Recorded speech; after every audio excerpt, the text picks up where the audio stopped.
Science and technology and innovation, these are indispensable in the modern economy, in the modern world.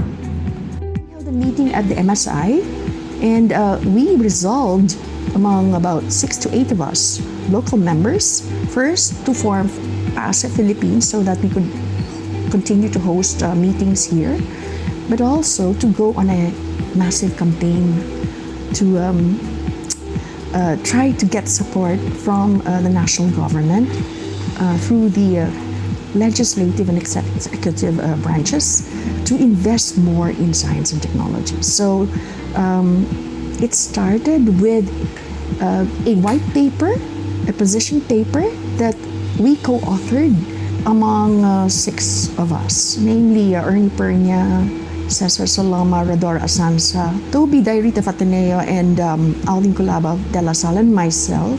So PAASE historically, in the past 10, 20 years for sure, have been collaborating with our counterparts here in the Philippines at various universities. And a lot of these interactions probably started as peer-to-peer. But thankfully, we have the Department of Science and Technology here in the Philippines, and they've come up with some really helpful and very impactful programs that actually enable PAASE members that are based in the United States and other parts of the world to actually come here and do extensive research and academic partnerships and collaborations. Well, I think that one of the good things that PAASE is doing is really trying to stay in touch with the researchers and the scientists here in the Philippines. So I think that is one of the good programs that they keep on supporting some of the initiatives of our researchers and scientists here in the country, trying to align also their assistance towards the plans of the Philippine government. It's very important that the PAASE members and scientists based in the Philippines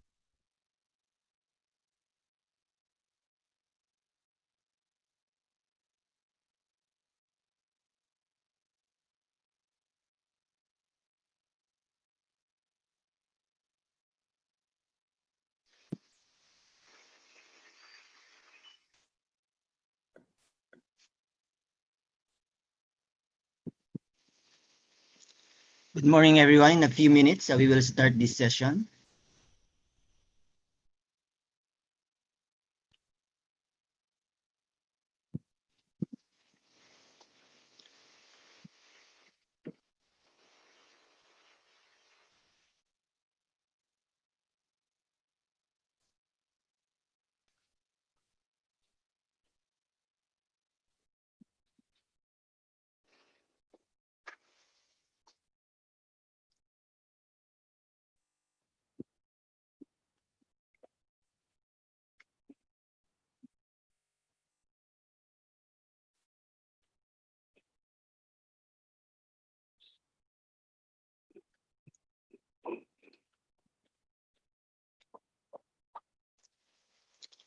Okay, good morning, everyone. Welcome to the parallel session of the 20th APAMS. And of course, this also in conjunction with the 40th anniversary of PAASE. So we're going to start first with our guest speaker. Let me check. Dr. Jerry, Professor Jerry. Okay. Yeah. Hi. Okay, thank you. Okay. So you may share your screen, but first I will introduce you. It's an honor, pleasure to have our guest speaker from National Taiwan University. He is currently a faculty member of the Department of Chemistry at National Taiwan University. He has 2 major research projects ongoing. The first one concerns the structural elucidation of protein aggregates associated with neurodegenerative diseases such as Alzheimer's disease, for which chemical methods are being developed to control the aggregation pathways of the target proteins. The second project focuses on the molecular mechanisms of biomineralization. The motivation is to understand in detail the mineralization process in organisms so that materials will with novel structure and properties could be developed. A large variety of physical methods are used to study the target systems with particular emphasis on solid-state nuclear magnetic resonance spectroscopy. And I think this is the topic of his talk for today. Professor Chan had served the editorial board of the Journal of Solid-State NMR in the period of 2009 and 2016, and he was appointed as the editor of the trend section from 2009 to 2013, aiming to highlight the cutting-edge development of the field. It's my pleasure to introduce to you Professor Jerry Chan. You may start now, Professor Jerry. Thank you, Mike. And I'm very happy to join this online symposium. So, okay, let me share the desktop.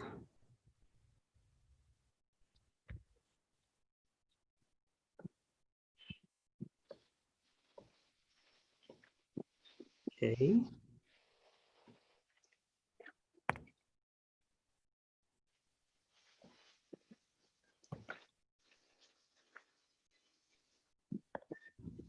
So you see this? Yes, we can see it. Okay. So let me adjust it a little bit. Sorry. All right. Good morning, everyone. Again, it's my great pleasure to join this online symposium, and I would like to thank Michael for his kind invitation. In the next 30 minutes, I will try to give a brief introduction to the technique of solid-state NMR, which is the bread and butter of my lab. As you can see in this periodic table, the measurements of those elements in green are, for example, lithium-7, carbon-13. These nuclei are considered to be easy or routine in solid-state NMR. And those in blue are somewhat more challenging, but still tractable. A sample in powder form is what we needed. At the molecular level, the structure could be amorphous. For example, there could be a large distribution in the bond length or bond angle, but NMR could deal with this. There's no problem because NMR has nothing to do with the diffraction phenomenon. We can also study polycrystalline materials by NMR. This is what the spectrum of a single species would look like. The line shape looks a little bit strange, and it cannot be simulated by a simple function like Gaussian. You can imagine that if you have many different species in your sample, and each of them has its own signal, then the overlapping signals of this line shape will make the spectrum look very complicated. Fortunately, under the so-called magic angle spinning condition, which means we pack our powder sample in the rotor and spin it fast. With this magical technique, the signal will immediately narrow into a sharp peak, which can be simulated by a Gaussian peak. In this way, we again get a high resolution condition. Nowadays, depending on the diameter of your rotors, the spinning frequency can go up to 150 kilohertz. Of course, I'm not saying that the faster, the better. It all depends on your problems and on what NMR you want to do. As mentioned by Michael, in my lab, we have two major projects ongoing. The first one is about the study of molecular structure of amyloid fibrils. And the second one is about biomineralization, which is the focus of this talk. Biomineralization concerns about the formation of minerals in organisms. The so-called biominerals usually have complicated morphologies, but very good mechanical properties. Typical inorganic components involved calcium carbonate for marine organisms and calcium phosphate for tooth and bone. This table summarizes some of the important mineral phases of calcium phosphate. Amorphous calcium phosphate is relatively soluble.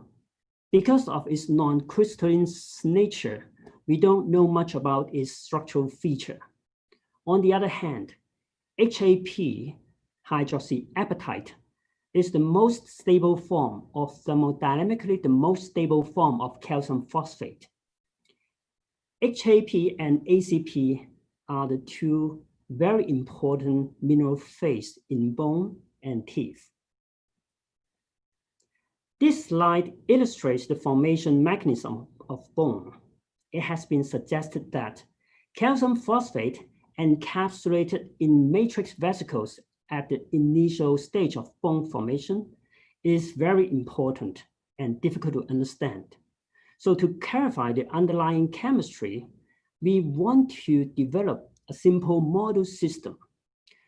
As it turns out, we find that we can encapsulate calcium phosphate using liposomes and observe its precipitation process inside. For convenience, we refer this model system as LipoCap. Let's skip the steps about sample preparation. These slides show the TEM images for selected samples, and the time chart here indicate the incubation time of calcium phosphate inside the liposomes. When the liposomes are disrupted, or when calcium phosphate are precipitated without or in the absence of liposomes, we don't see any aggregates like that. This is a typical two-dimensional NMR spectrum under magic angle spinning measured for our sample. As you can see, there are two dimensions. The vertical one corresponds to the proton chemical shift scale, and the horizontal one corresponds to the phosphorus NMR chemical shift scale.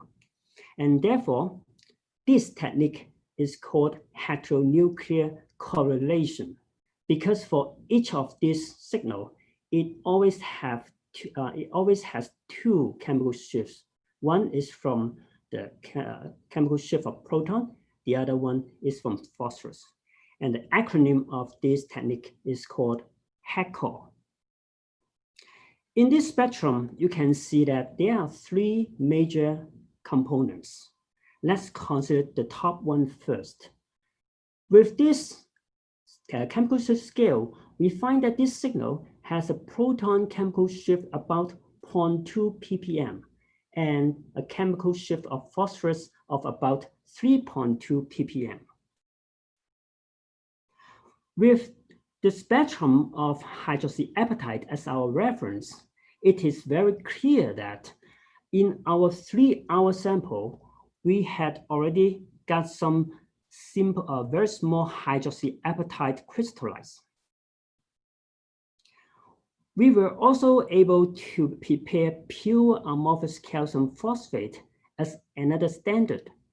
The signal of HAP is very broad in both dimensions because there's a big distribution of the chemical shifts. That's what we expected for amorphous materials.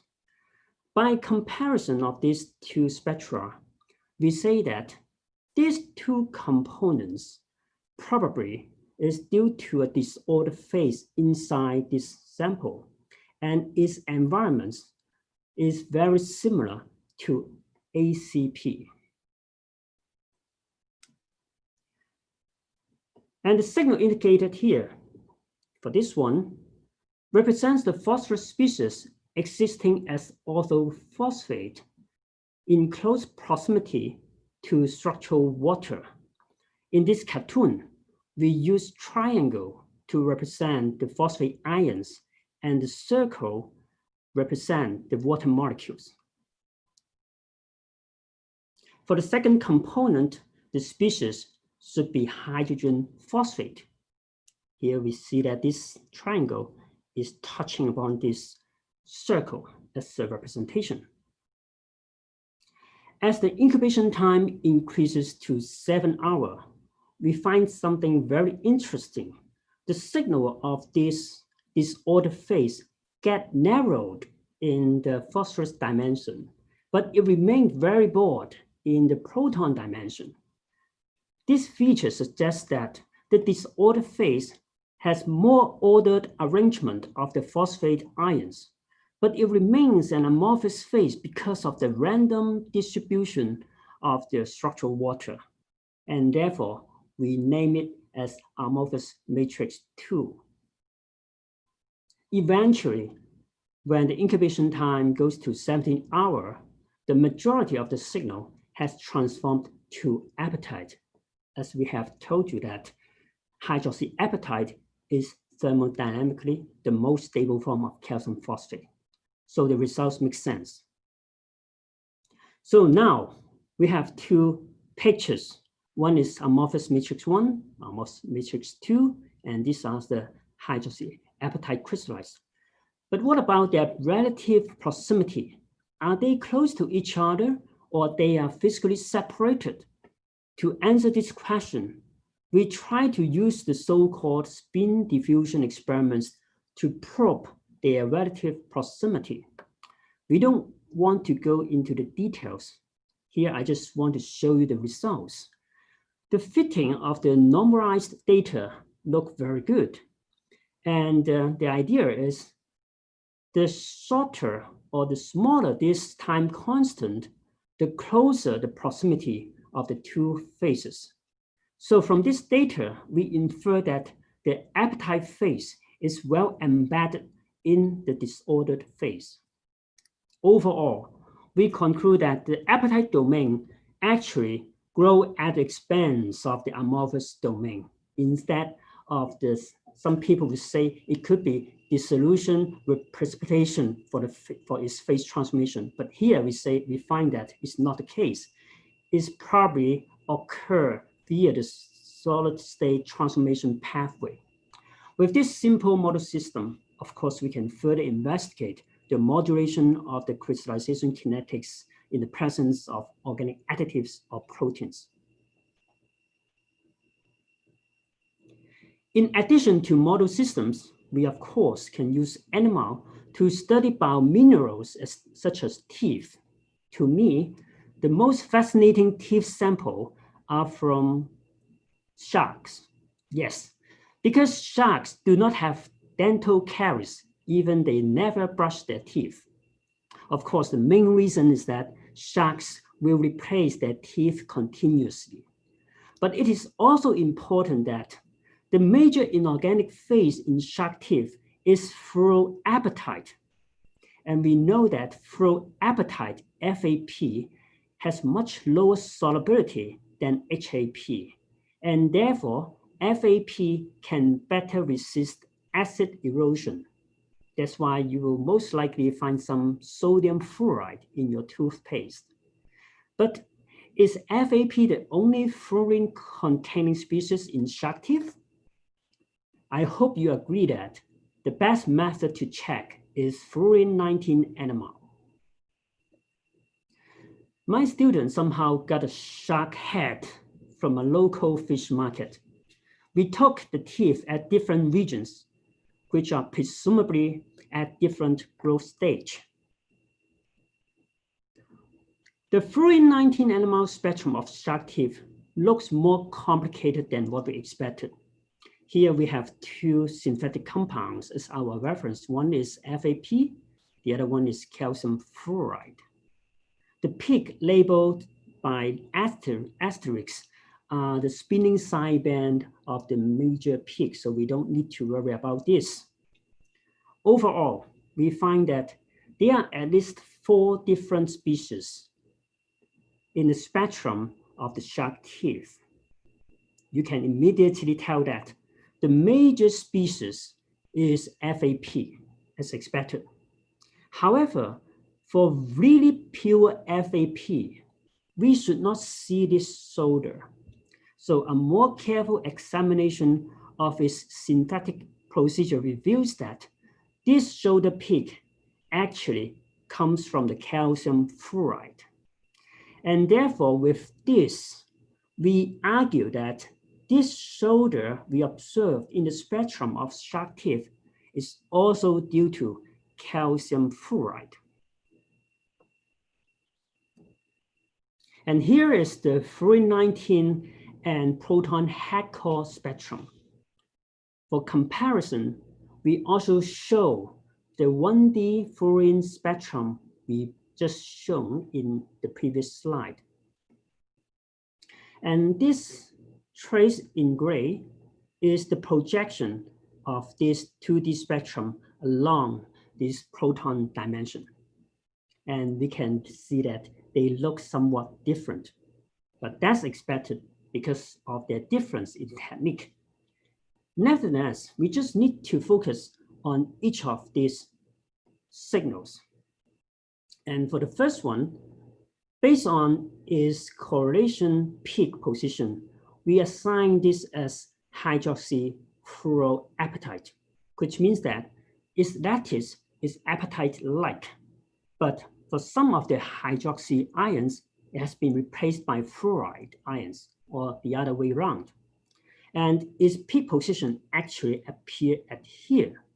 So with this, we argue that for the teeth, shark teeth, the major component is FAP, but it also has a component of HFAP.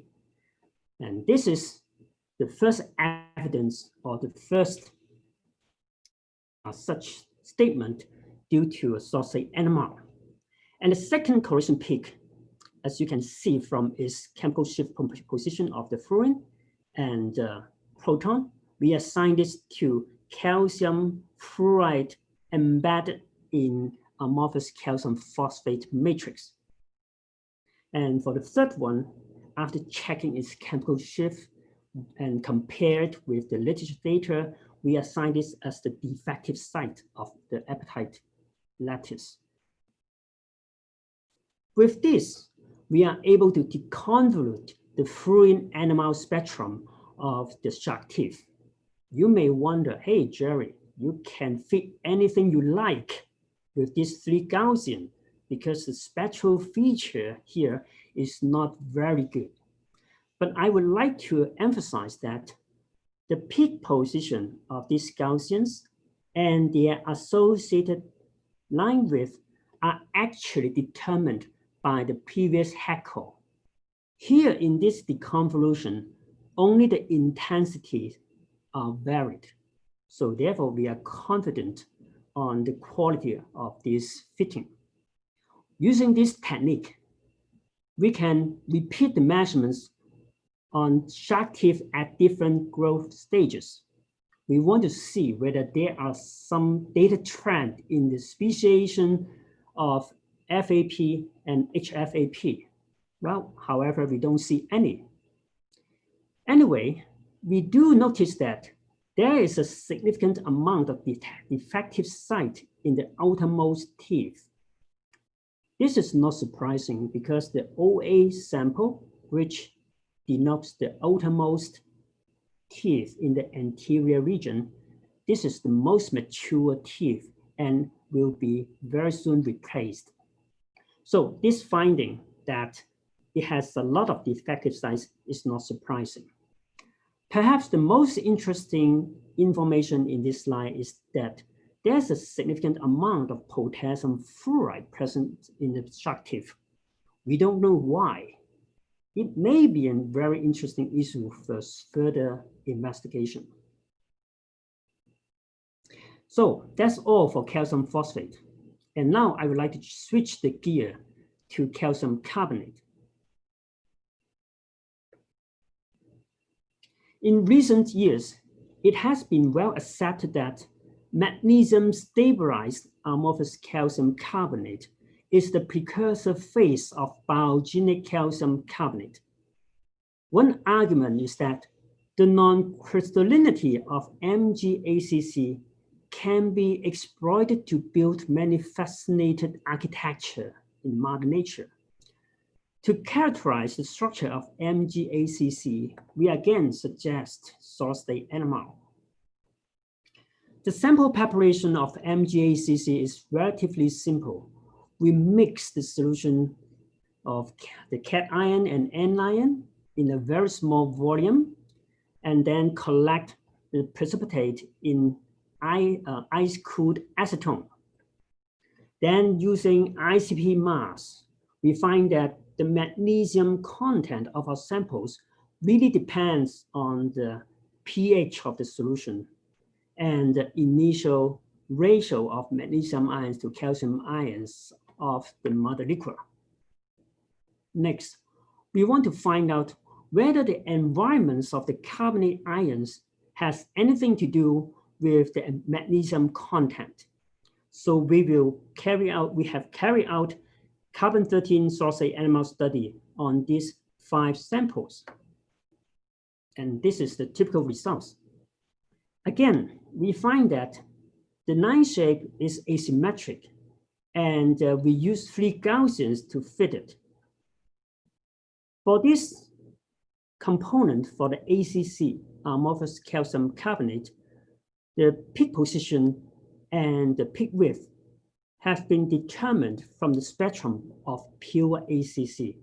And the same is true for amorphous, for the component of amorphous magnesium carbonate, AMC.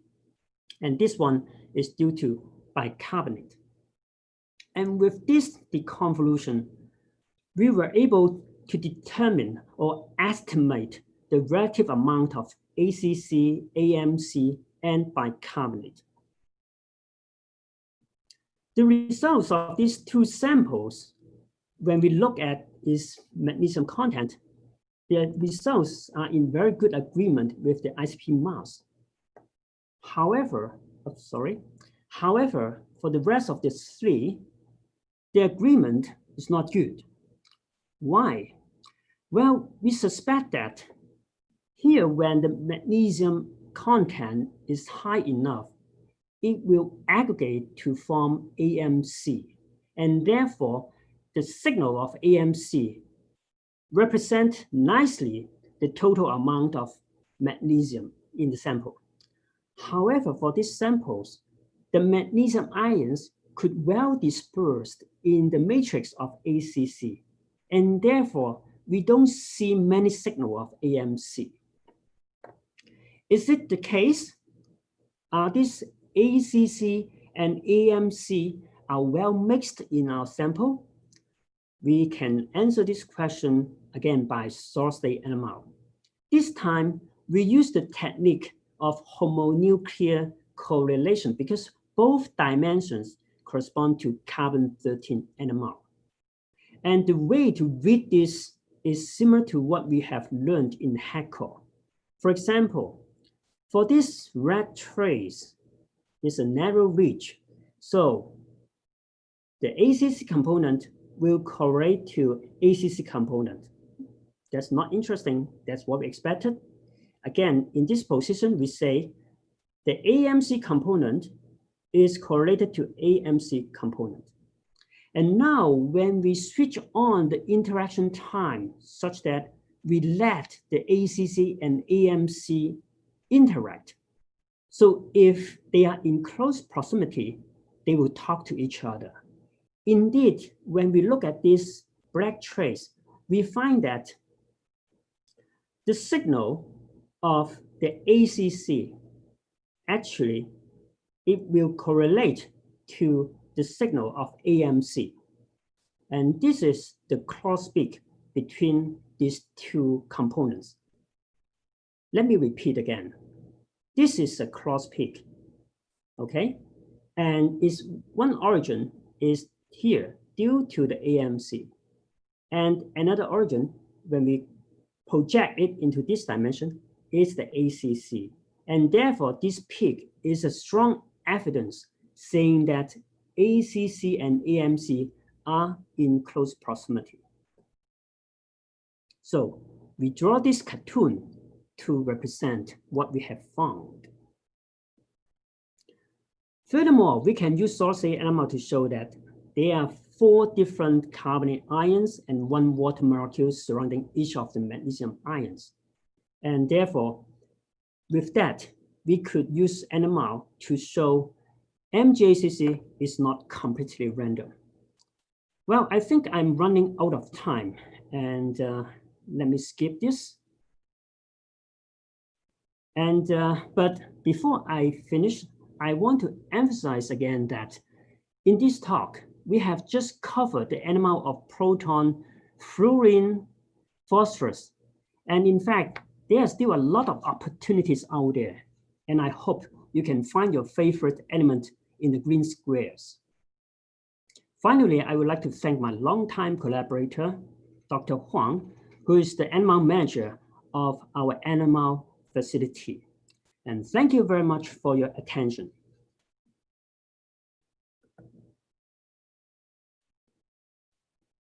Thank you, Professor Chan, for this very informative presentation on solid-state NMR.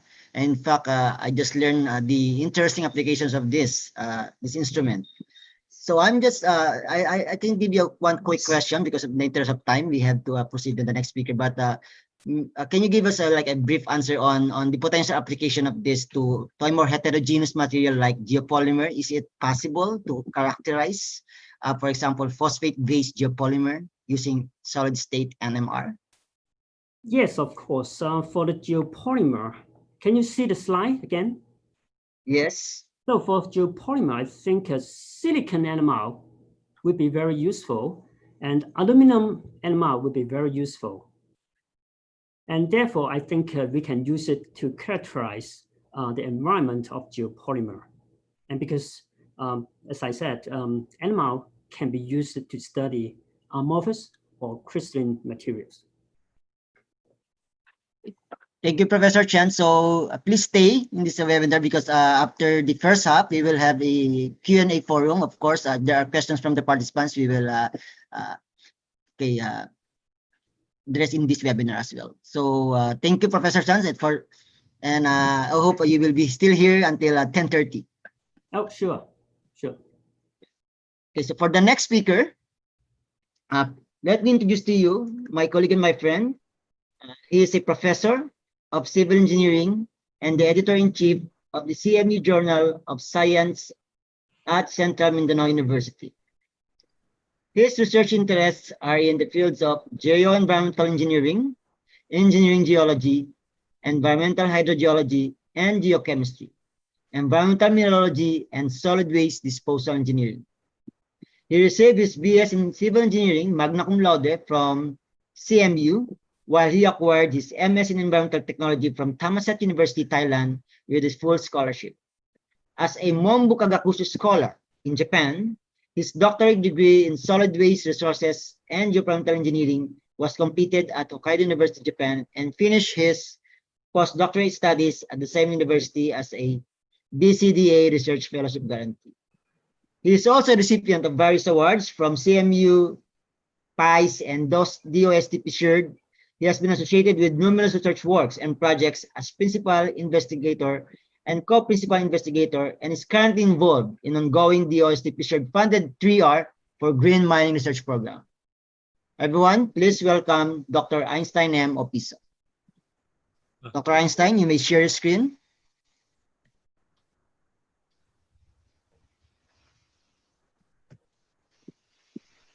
Good morning, everyone. Am I clear? Yes, we can hear you, Einstein. Thank you, Sir Mike, for the introduction. Let me see. Okay. Okay, good morning, everyone. I would like to thank the Philippine American Academy of Science and Engineering for giving me the opportunity to present our ongoing research project funded by the USDP Shared, entitled Adsorption of Arsenic 3 and 5 using Magnetite nanoparticles synthesized from lateritic sediments.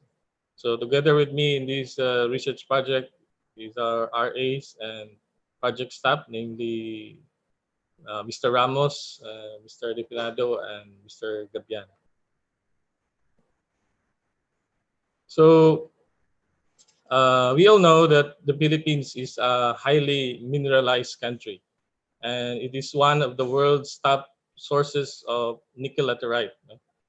But the mining methods employed in extracting the nickel laterite ore is by surface mining method, via stripping. And in this method, the the vegetation of the mountain ecosystem is removed, including the topsoil, in order to get to the mineralized layer. And this makes the area prone to soil erosion.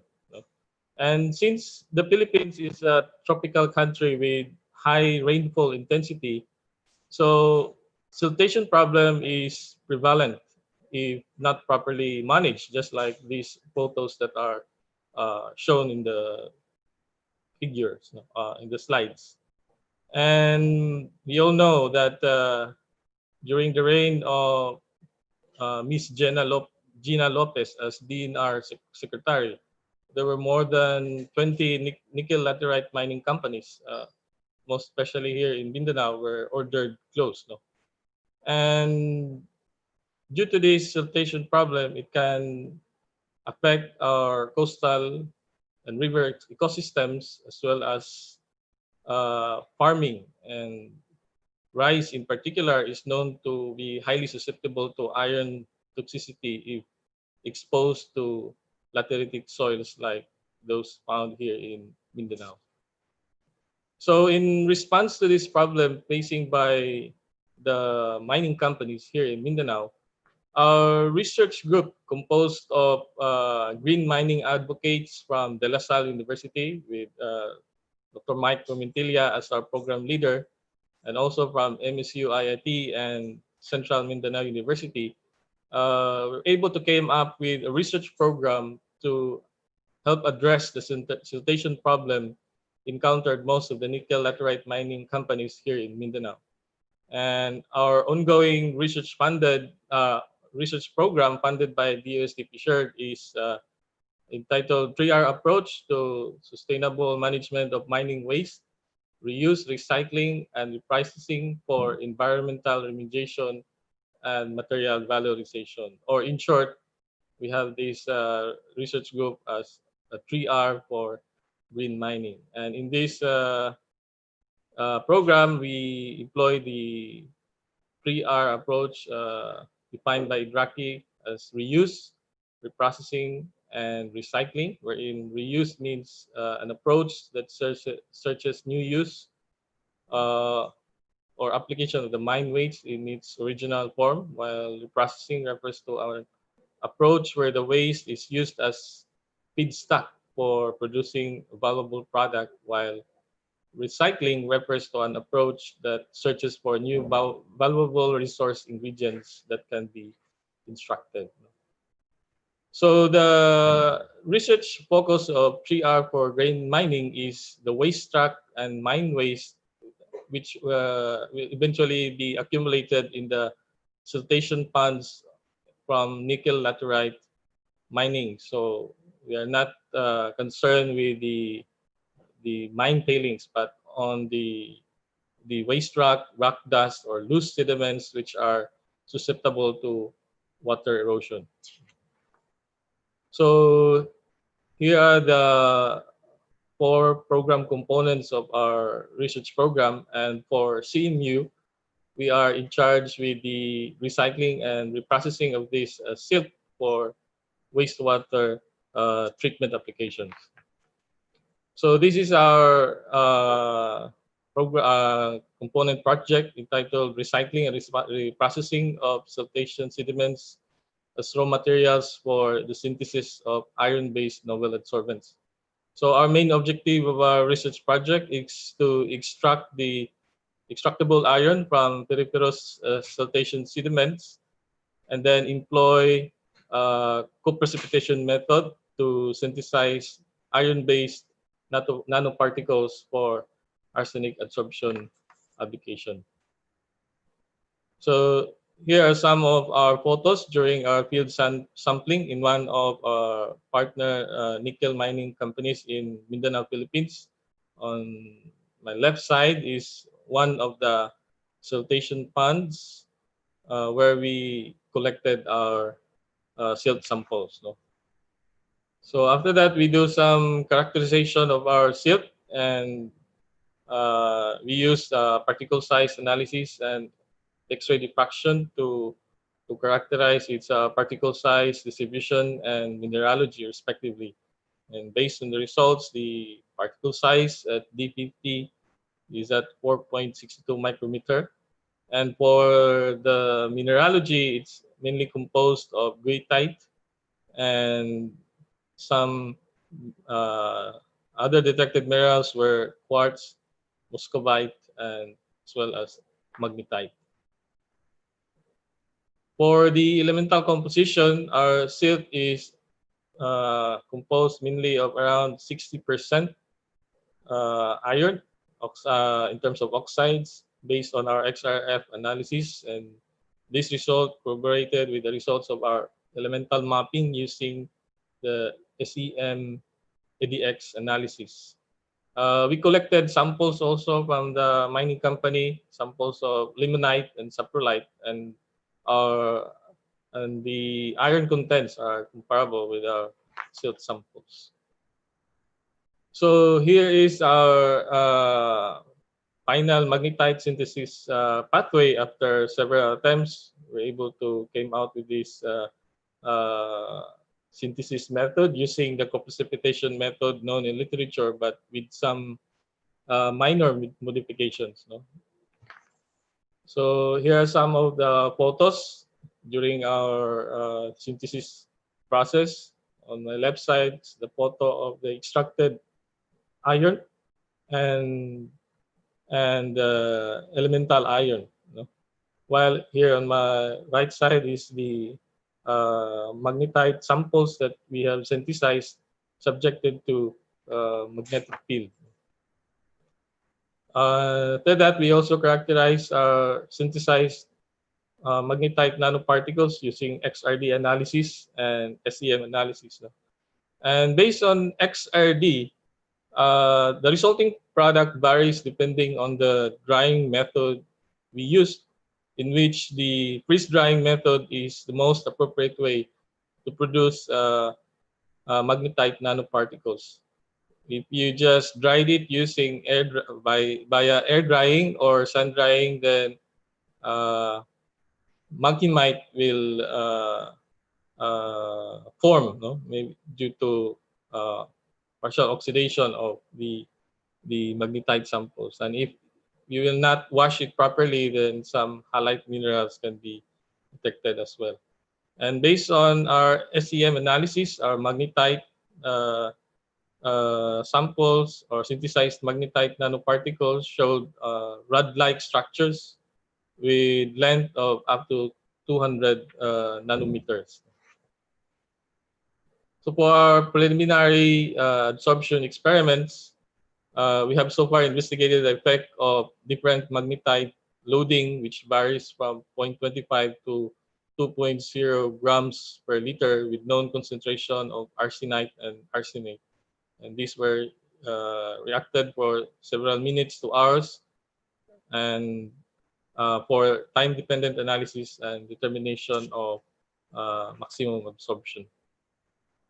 So here's the result of our absorption experiments, and it showed that our magnetite nanoparticles were able to remove arsenite up to almost 100%, no? Using a magnetite loading of 2 grams per liter, while for arsenate, the removal efficiency is only about 70%, and the absorption shows an increasing trend with increasing magnetite loading.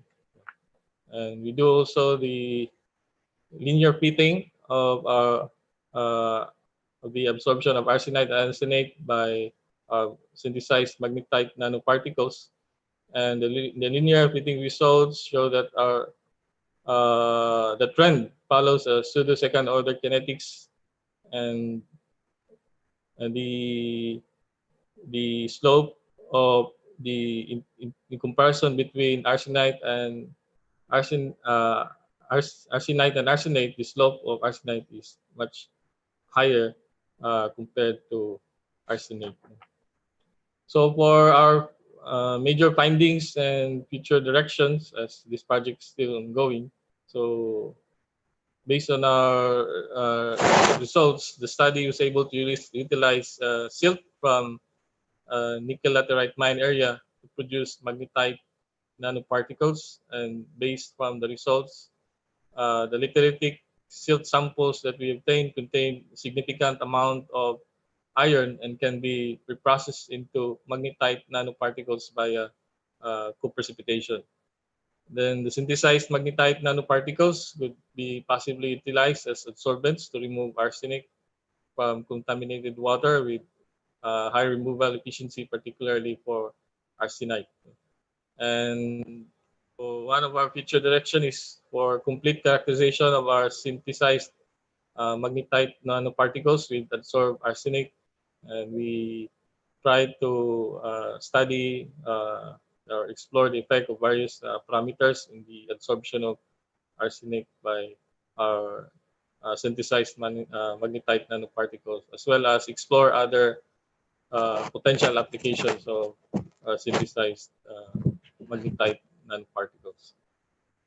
So before I end, I'd like to acknowledge our funding agency, the USDP Shared, and Central Mindanao University as the implementing agency of our research project. I would like to thank also our colleagues from University of New South Wales in the person of Dr. Carlito Tabilin, who helped us in the analysis, and Dr. Park from Hokkaido University. So thank you for the opportunity to present our ongoing research project. Thank you, Dr. Opiso, for your informative presentation on your 3R project. There's one quick question here from the audience.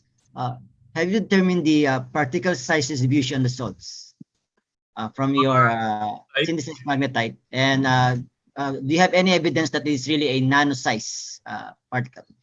Our main evidence is only based on the SEM analysis, but as to the particle size analysis, due to COVID, we were not able to submit our samples for PSA analysis. Yeah, anyway, you can reply to him in the chat box because you can see it as well. Okay, later. Yes, no problem. Thank you, Einstein. Okay, so let's proceed to the next presentation. For the next speaker, may I introduce our colleague from MSUIT. She is an associate professor at the Mindanao State University Iligan Institute of Technology, where she teaches material science and engineering and ceramic engineering undergraduate students. She is a member of the technical panel for engineering and technology ceramic engineering program of CHED Philippines. She is also one of the researchers of the 3R program, which is already mentioned by Dr. Piso. And her researches include nanomineral purification for nanocomposites, ceramic armor, and ceramic coating via electrophoretic deposition via DIS. Without further ado, please welcome Dr. Evelyn C. Bernardo Arguay. Okay. So I'm going to share her presentation as she's here already. Thank you for your generous introduction, Dr. Promentilla. Okay, let me check first.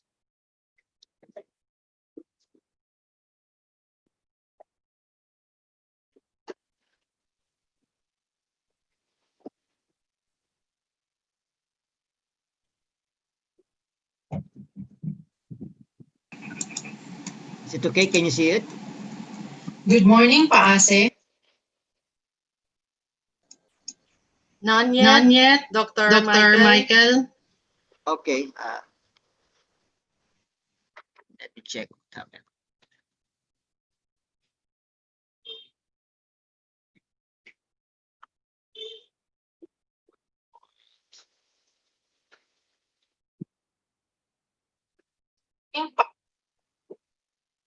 Good morning, PAASE, Philippines, and to our audience of this webinar. I am going to present few of the promising results in developing silt, a mining waste, into ceramics, specifically earthenware ceramics. My fellow researchers are Dr. Vani Joyra Sabal, fellow engineers Akyatan, Chavez, Essentia,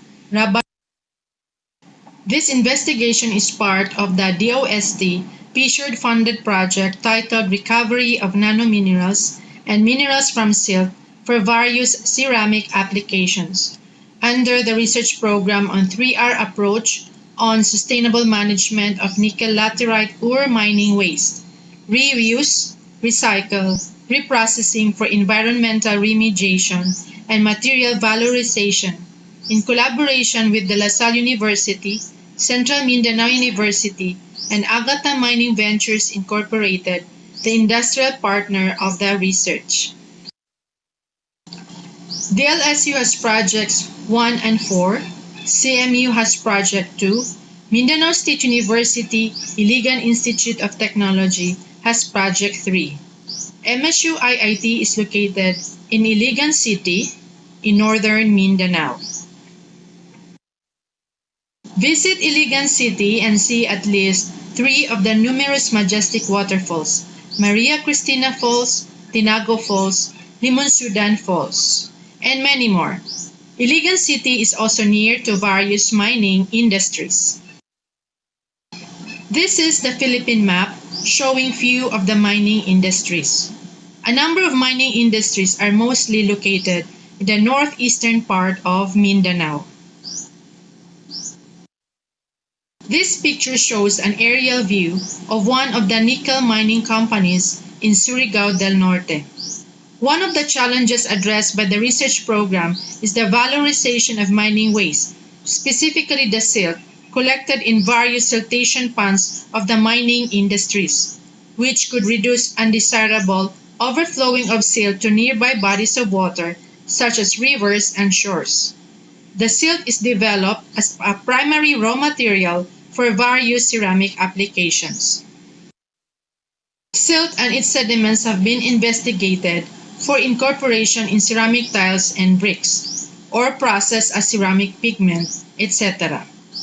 One might ask then, if the silt will be a primary material for these ceramic products, is the quantity of silt viable? This slide shows the particle size distribution by wet screening of the silt from 2 siltation ponds. Silt from the upper part of the mine is called the upper silt, and lower silt is taken from the siltation pond located in the lower part of the mine. At the Tyler 70 mesh, silt has a cumulative residue of 0.59% for the upper silt and 7.55% for the lower silt.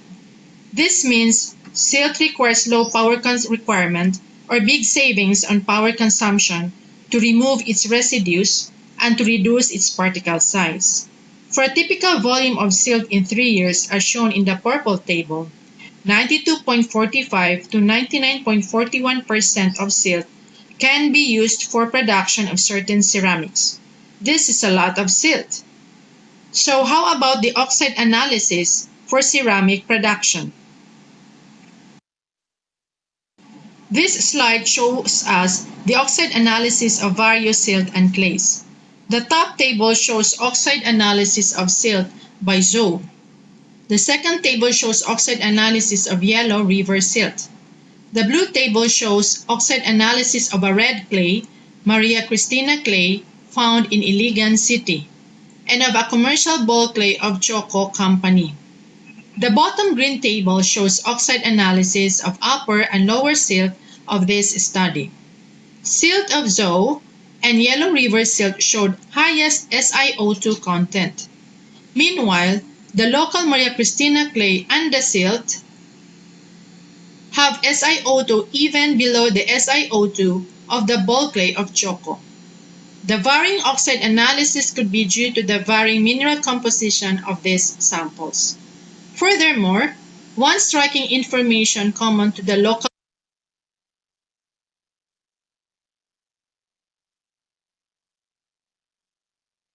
Maria Cristina clay and silt is their high amount of iron oxides. Then, would these silts still possible to be developed for ceramic applications?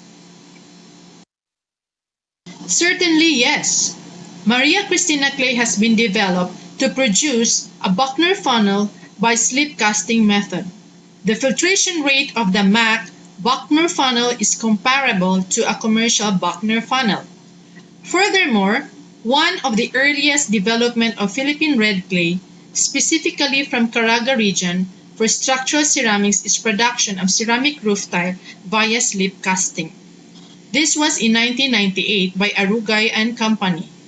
Few clays, primarily from Mindanao, were also developed for artware production by slip casting as early as 1998 by former Utah Ceramics established in Iligan City.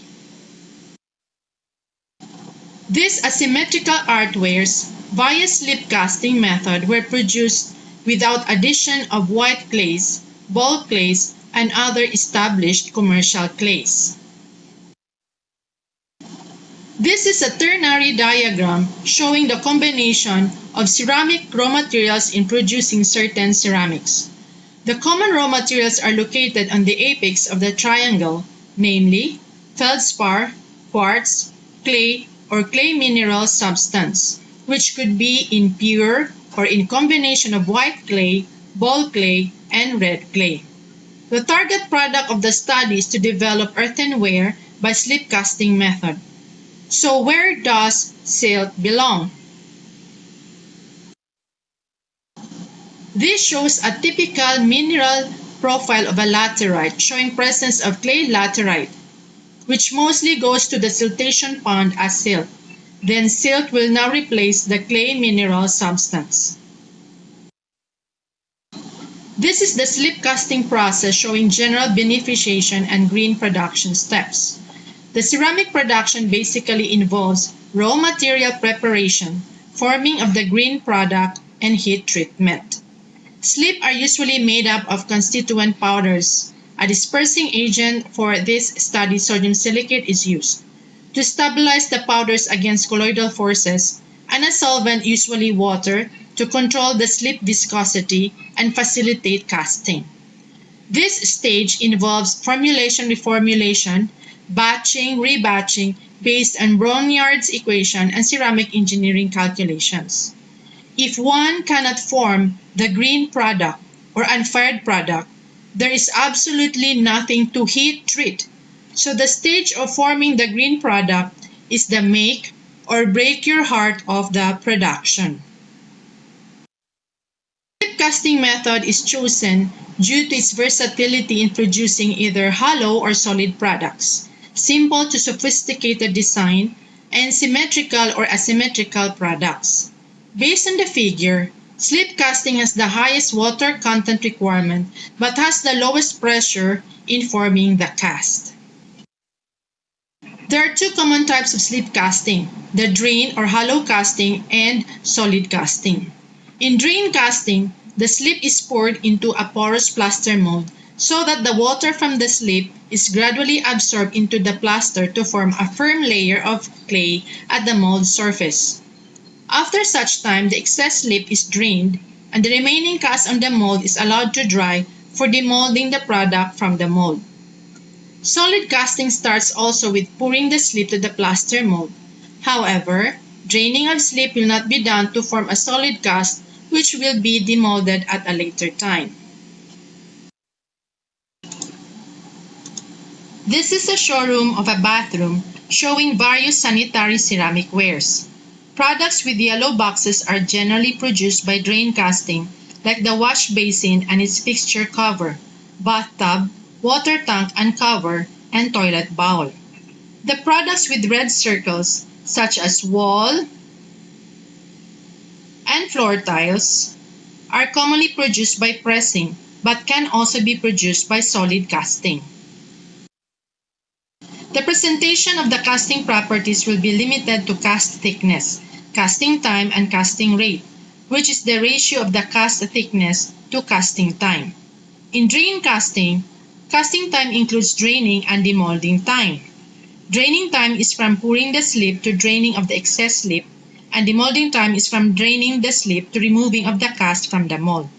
In solid casting, only demolding time from pouring of slip to removing of the cast from the mold is recorded. The figure shows the cross-section of symmetrical product either by drain or solid casting.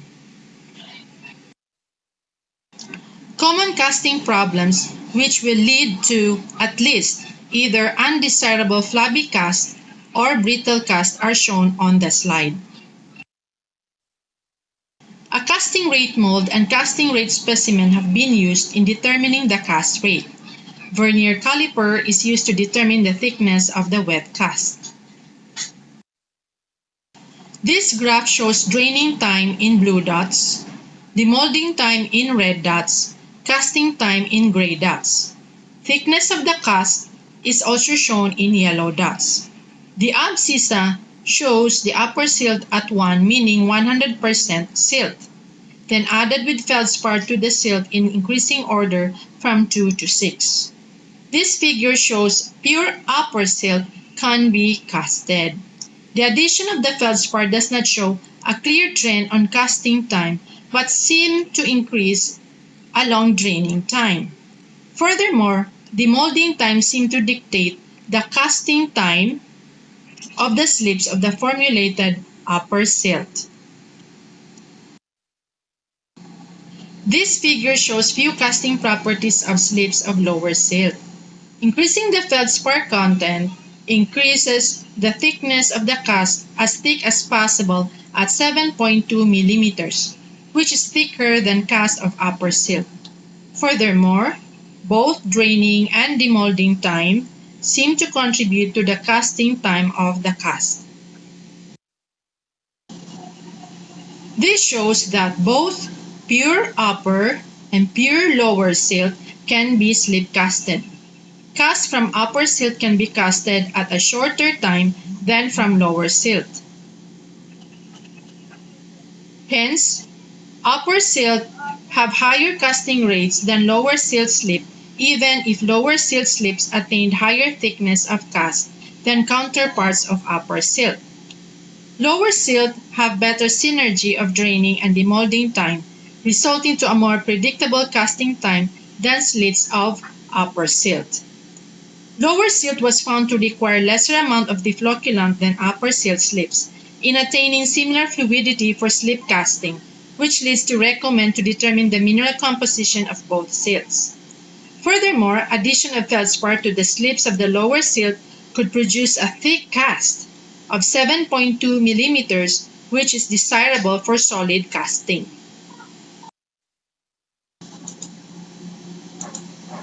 These are products by drain casting: ceramic tubes, pipes, and pie dish. Floor, wall, and heat shield tiles by solid casting.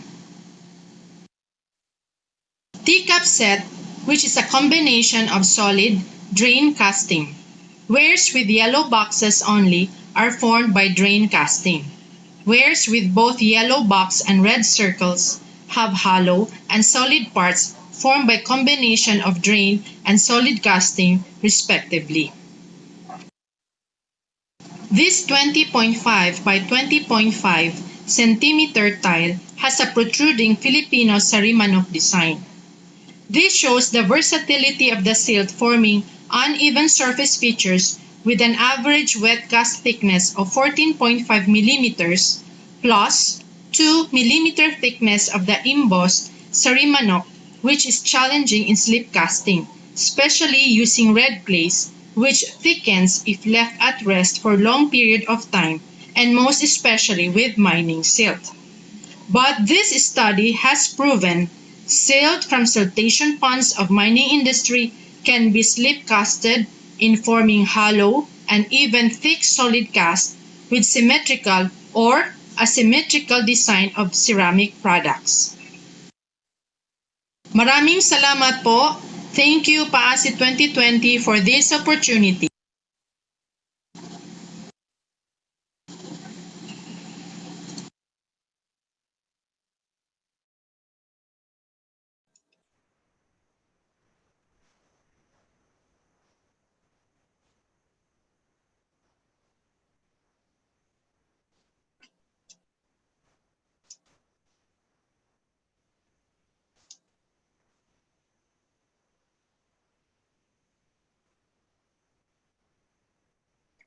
You're welcome. Sorry, I'm on mute. Yeah. Yeah. Thank you, Dr. Evelina Rugay, for your informative presentation. So one quick question, although we will have the Q&A forum after after April will present her talk, but may I know the difference? I mean, can you expound more the upper silt and lower silt? How did you label it? Why did you make this kind of difference? Okay. In this research, there are two siltation ponds of interest. We took samples from a pond that is located in the upper part of the mine, so we call it upper silt. And then for those silt taken from the lower part of the mine, we call it lower silt. So that's why we have upper silt from the pond located in the upper part of the mine, and then lower silt from the siltation pond located in the lower part of the mine. Thank you, Dr. Guys. So anyway, I hope you will stay with us until the end of the session. Thank you, Because Sir there will Mike. be other questions from the audience. So for the last speaker for this first half on the session on material science and technology, please allow me to introduce Engineer April Anestide. She is a graduate student from De La Salle University pursuing PhD in chemical engineering under the ERDT scholarship program. She is also a graduate assistant under the Waste and Resource Management Unit of the Center for Engineering and Sustainable Development Research and an active researcher of the Geopolymer and Advanced Material Engineering Research for Sustainability, or also known as Gamers Lab at De La Salle University. Her research interests include developing geopolymer materials from industrial agricultural waste and evaluating its properties, which can be tailored for certain applications. She is motivated to create an environment-friendly and innovative product that could help provide a sustainable solution for varieties. Without further ado, please welcome Engineer April Anestide. Hello, everyone. Good morning. Can you hear me? Yes, we can. So, good morning.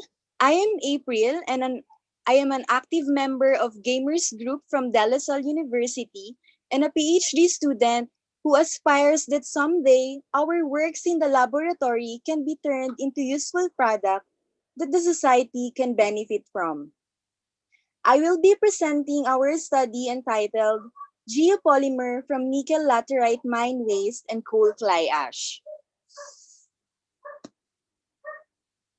Last 2017, problems on waste management of the mining sector in the Philippines have been exposed by one of the government agencies. These cause an alarm to society, environmentally and economically. Moving forward, I was given an opportunity to visit a mining site in Mindanao and was surprised to see the huge amount of nickel laterite mine waste. Yes, this is an actual image of one of their siltation ponds. However, problem arises during rainy season as these wastes are being washed off downstream, contaminating nearby bodies of water, causing red stain.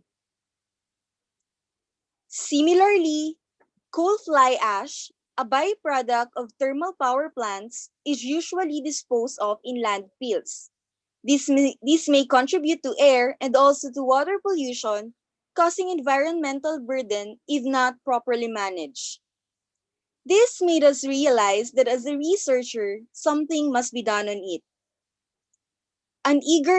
Our eagerness to learn more about the potential of this waste has motivated us to create an environment-friendly and innovative product that could help provide a sustainable solution for various industries such as the cement sector.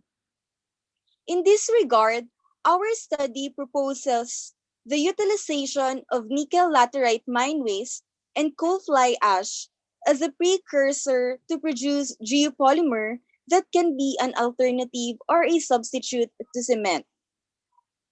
So, what is all about geopolymer? Geopolymer is an inorganic aluminosilicate material dominantly composed of tetrahedral of silica and alumina. This is also often referred to as an alkali activated material. Geopolymers have gained much interest as a new type of material due to its excellent and exceptional properties in various applications in construction and building materials, additive manufacturing, nanomaterials, ceramic, brick, masonry, black sector, and wastewater treatment industry. So, how do we make geopolymer? So, an aluminosilicate material as a precursor and an activator is needed in making geopolymers.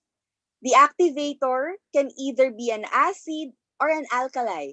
Examples are sodium hydroxide, sodium silicate or the water glass solution, and phosphoric acid.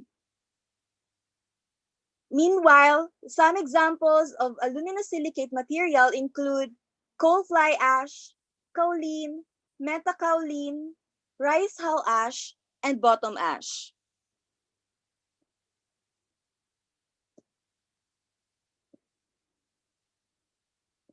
So, why we choose to opt this particular technology? So, the production of geopolymers are characterized as simple, energy efficient, and eco-friendly.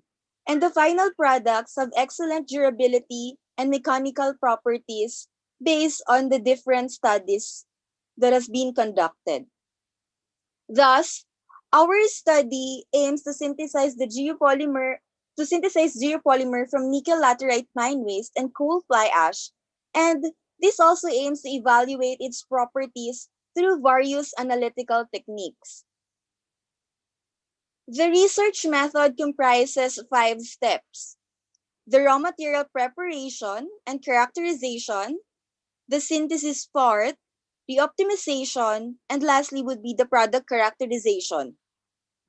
The raw materials used in the study were obtained from a nickel mining company and thermal power plant situated in Mindanao.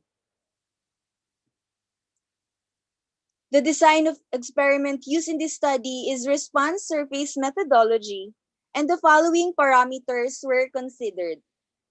The performance of different factors was evaluated independently using runs randomly generated by design expert software. A total of 18 runs were generated with 5 runs as space-centered.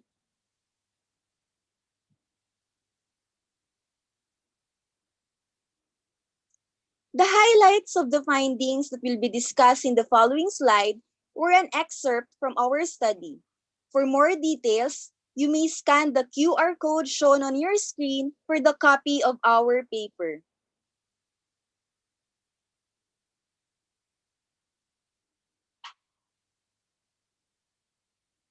Analyses such as XRF for the elemental composition, XRD for the mineralogical composition, TGA, DTA for thermal analysis, and SEM analysis for the morphological property were performed for raw material characterization.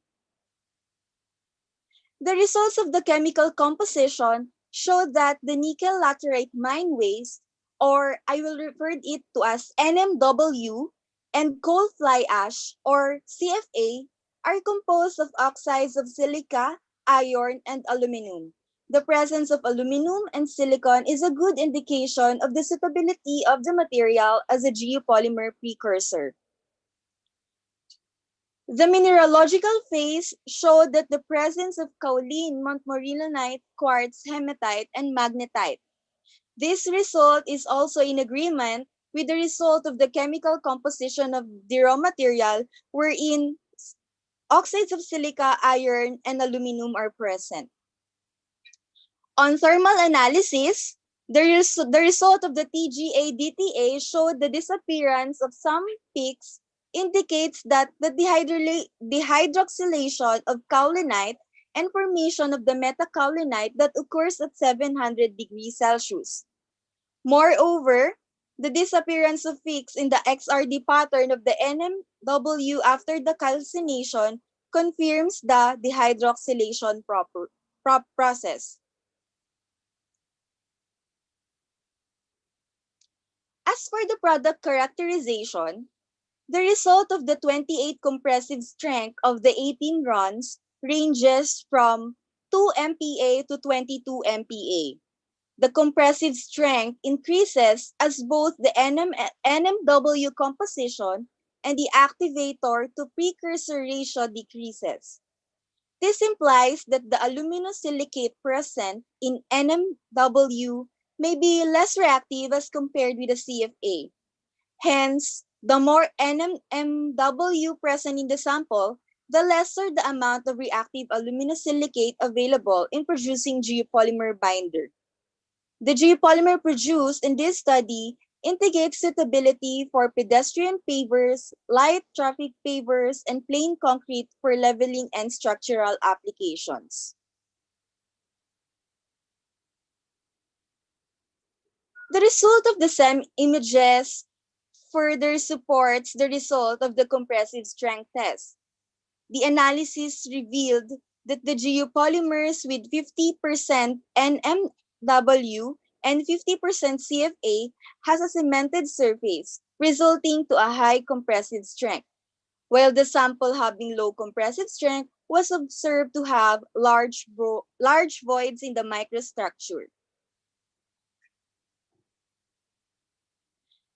For the potential application of the geopolymer developed in this study, it can be classified under Class C, Class B, and Class F concrete in accordance with the DPWH and ASTM standards. The potential application is for the pedestrian, for light traffic pavers, for plain concrete for structure, and the plain concrete for leveling.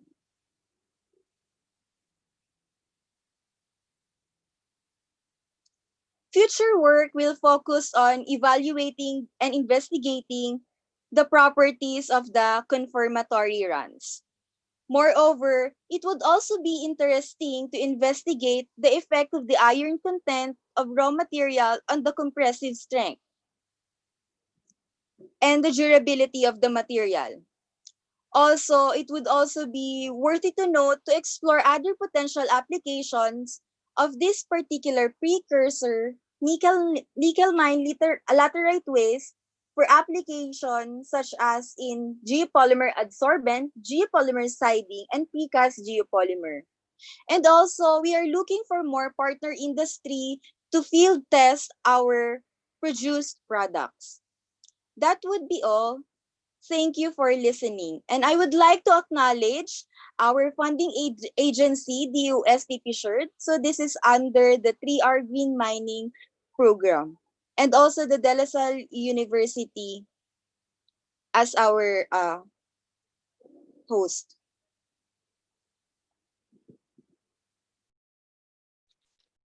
Thank you, Engineer Tige, for your informative presentation. So you are the last speaker for this first half, and I think we can open now the floor for questions for everyone.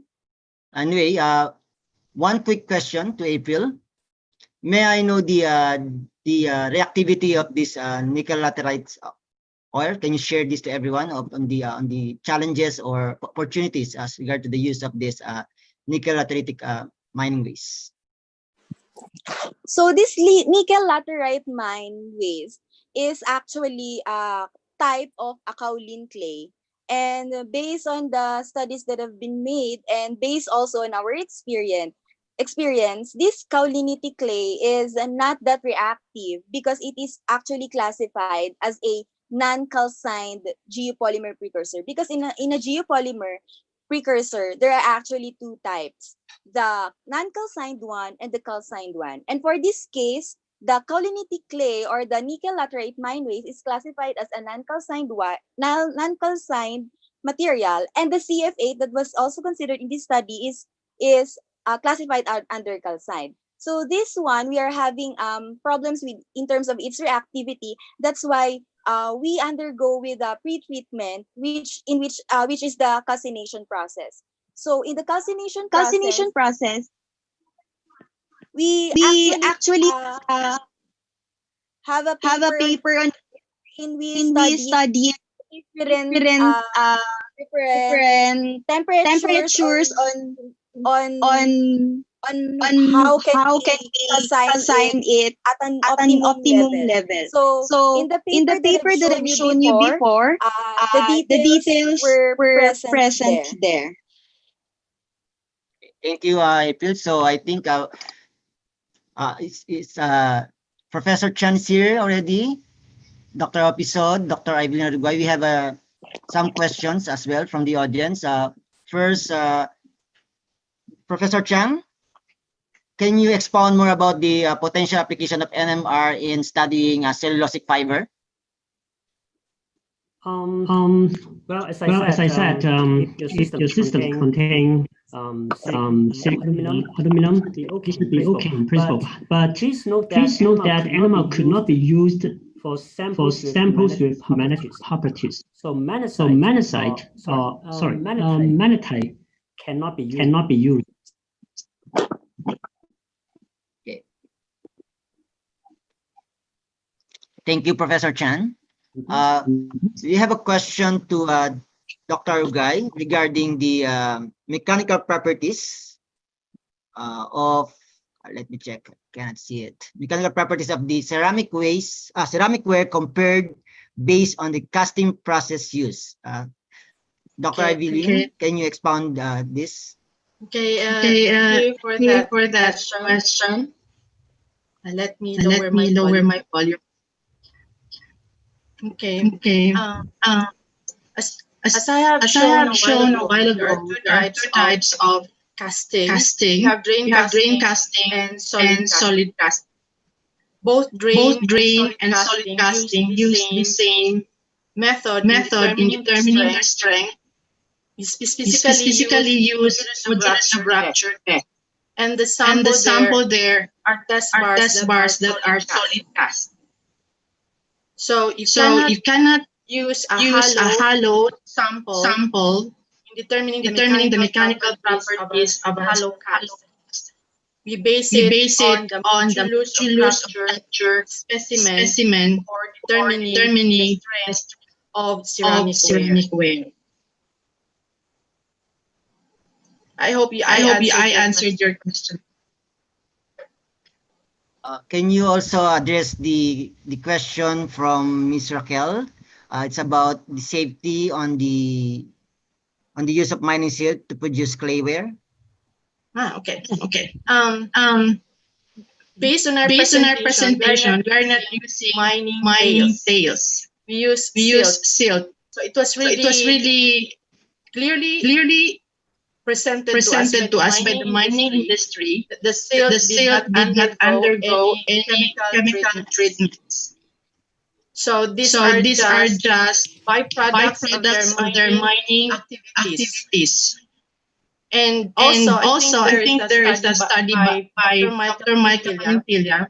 There's no leaching from this clayware, so it is basically safe use. So let me emphasize that we are using silt that did not undergo chemical treatment in the mining industry. Thank you, Evelyn. So another question from the participants. This is addressed to Engineer Tige. Engineer Tige, may I know whether you use fly ash as a reinforcement for the NMW? Can you expound this? For the question regarding the is it a reinforcement?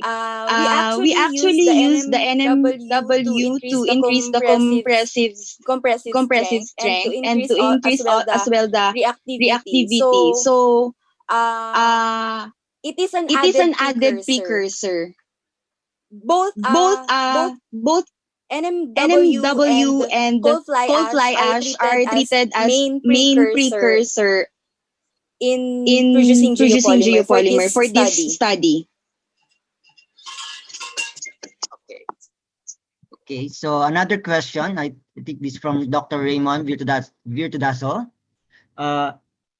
He is asking about the curing of 28 days, no? And whether it's submerged in water. And have you encountered some excess toxic gas during the mixing? And if yes, how did you address this issue?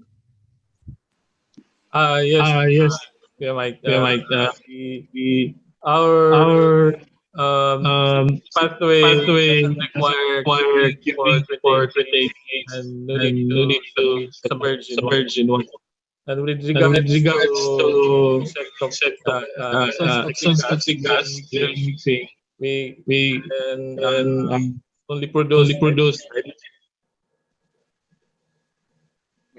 Einstein, there's an audio lag, Einstein. yes, yes. yes, yes. So So Anyway, perhaps you can communicate to him personally to explore this further. Yeah, thank you very much for this question. Okay, so I think we in the interest of time, we have to proceed to the second half, and this is also a very interesting topic because we will focus now on biotechnology. So please allow me to welcome my co-host, Dr. Leslie Dalmasio, who will be moderating the second half of the session. Dr. Leslie, are you ready? Good morning, good morning, everyone. everyone. Oh, I have an echo. Okay, maybe I had need to. Good morning, everyone. Welcome to the second half of this session of the 40th APAMS. So this session is for biotechnology, and we have three speakers. Our first speaker is from the University of Santo Tomas. She is Dr. Donna May D. Papa, an assistant professor in the Department of Biological Sciences, College of Science, University of Santo Tomas. She heads the UST Bacteriophage Ecology, Aquaculture, Therapy, and Systematics, or BEATS, research group. She took her master's in microbiology and PhD in biological sciences from UST and was awarded a research internship at Université Laval in Quebec, Canada. This was supported by the Canada Research Chairs and DOST BCDA PCIRD. She is a diplomate of the Philippine Academy of Microbiology, an academic committee member of the International Phage Research Center in Nanjing, China, and is the corresponding secretary of the Philippine Society for Microbiology. So I will now give the screen to Dr. Papa to talk about bacteriophages. Thank you so much, Mom Les, for that introduction. So let me just share my screen.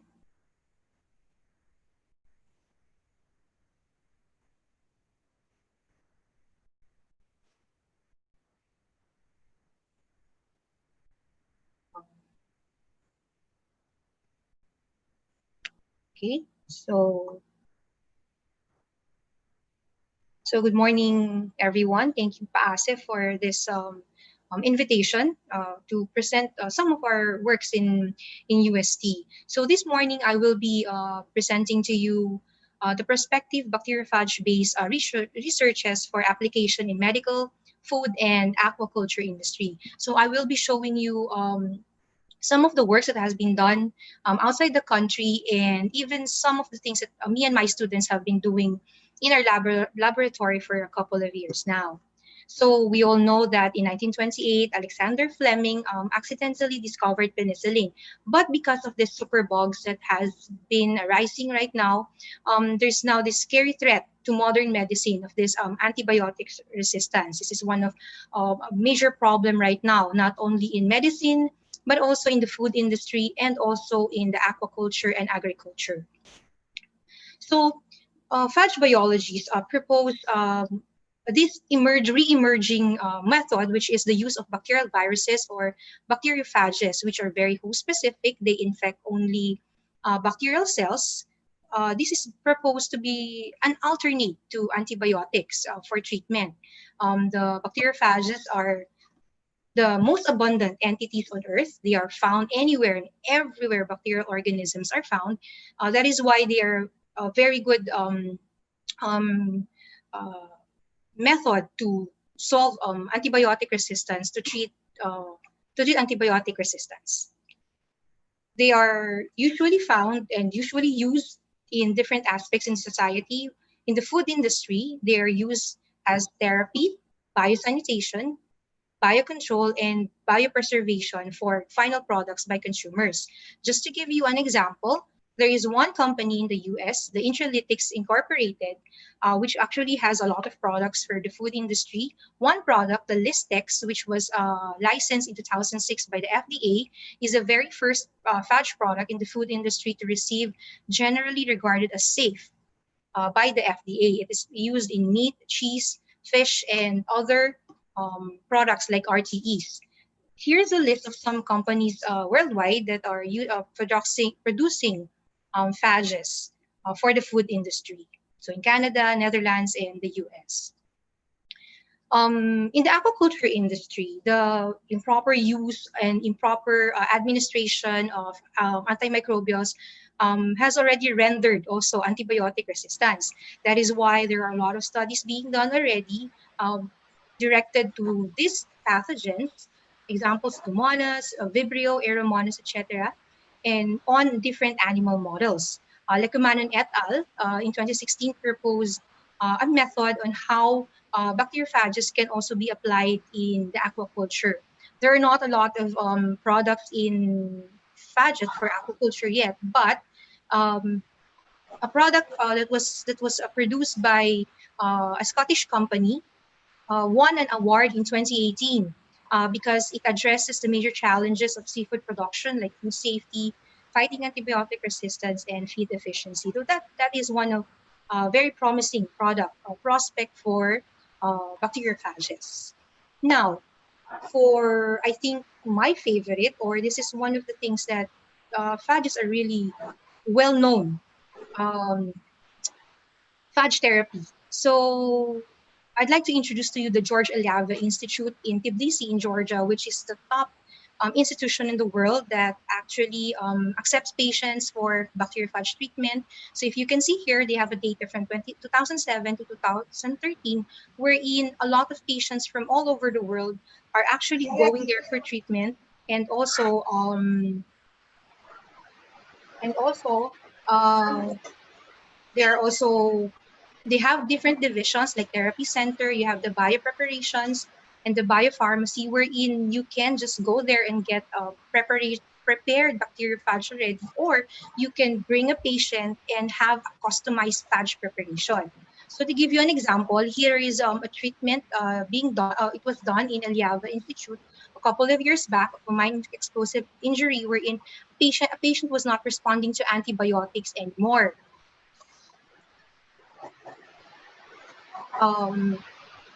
Here is now the patient. Here is now the patient. A few years back, a few months after the treatment, and then also bacteriophages can also be used for diabetic wound healing. So you can see here the treatment of phages a few months. This is a patient that was not responding anymore to antibiotics also. Okay, so from here there are a lot of companies because of the results that I have just shown you. These are the different companies. You can see them in phage.org, in Bacteriophage Ecology Group, .com. So there are actually a lot of companies already that are investing millions of dollars just to produce phages. Okay, so you have their phage therapy research. You have their if you have a phage product wherein you want it to be mass produced or manufactured, then you can go to these companies. And also, I already mentioned Eliava. And then these are some phage products that are actually actively being used today. I'm not gonna enumerate all of them, but I'm just gonna highlight one product, the first one here, which is the Phage Bioderm. It is a skin patch wherein it has a cocktail of phages. Cocktail meaning it has two or more bacteriophages like E. coli, Pseudomonas, or Staphylococcus that are put in the patch, and it can be applied on a patient. Okay. So these are just a few of the products. So that was a glimpse of what is being done outside the country. Now I'm going to show you some of the work that we have done in UST with my students, my former students, for a couple of years now. So if you can see later on, our project are still actually in the infancy, not as as advanced as the others, but at least we have jump-started the work on phage research in the Philippines. And I will not be too technical about the papers that I'll be presenting to you. I'm just going to highlight the phages and at least one contribution of the study that we have done. So in our laboratory, we don't buy phages, but we isolate our own bacteriophage. We characterize them morphologically, and also, we check their stability to physical and chemical agents, and we check their host range. We produce mutants so that we can check the activity of the bacteriophages just in case there's a mutation. And then right now, we're also we have ongoing a molecular characterization of our phages. It's very important to really characterize and get to know your phages before you bring them to war, against these bacterial organisms. So so these are my students, former students, and students right now. The projects are the ones that are represented to be presented here. So on food industry, we check on bacteriophage-based biocontrol of salmonella in selected RTEs or ready-to-eat foods. So we have here isolated 3 bacteriophages from sewage samples, and then we tested them on pepper pastrami, chicken ham, bologna, bean sprouts, lettuce, in 2 different storage temperatures, which is 4 degrees and 25 degrees. We also did this before in dressed chicken. So we have similar results wherein the cocktail of phages rendered significant decrease of bacterial load in these RTE foods. And then also, a biosensor was developed using a phage bioreceptor to detect salmonella. This is in collaboration with the chemistry department of my university. So the biosensor that was produced is more time efficient, other than if you compare it to the other conventional methods. Of course, conventional methods are highly specific. However, they can be time consuming and not usually, how do you say this, applicable on site. That is why this biosensor can address that concern for on-site diagnosis. So for this one, we looked at, for aquaculture, we look at the treatment of an infection, which is motile Aeromonas septicemia caused by Aeromonas hydrophila. We tested this on Orychromis niloticus or tilapia. So we isolated 2 bacteriophages, Phage B614 and Phage UP87. So after blood analysis of specimens, cocktail therapy showed fastest rate of bactericidal activity compared to a single phage treatment and to tetracycline, which is the antibiotics that we compared it to. So it showed better, fastest bactericidal activity. And then to further that work in aquaculture, we look at, I isolated more bacteriophages from Lake Taal and Montreal in Canada. We also use these phages for tilapia, for ornamental fishes like koi and goldfish, but I'm not going to show you all the data here.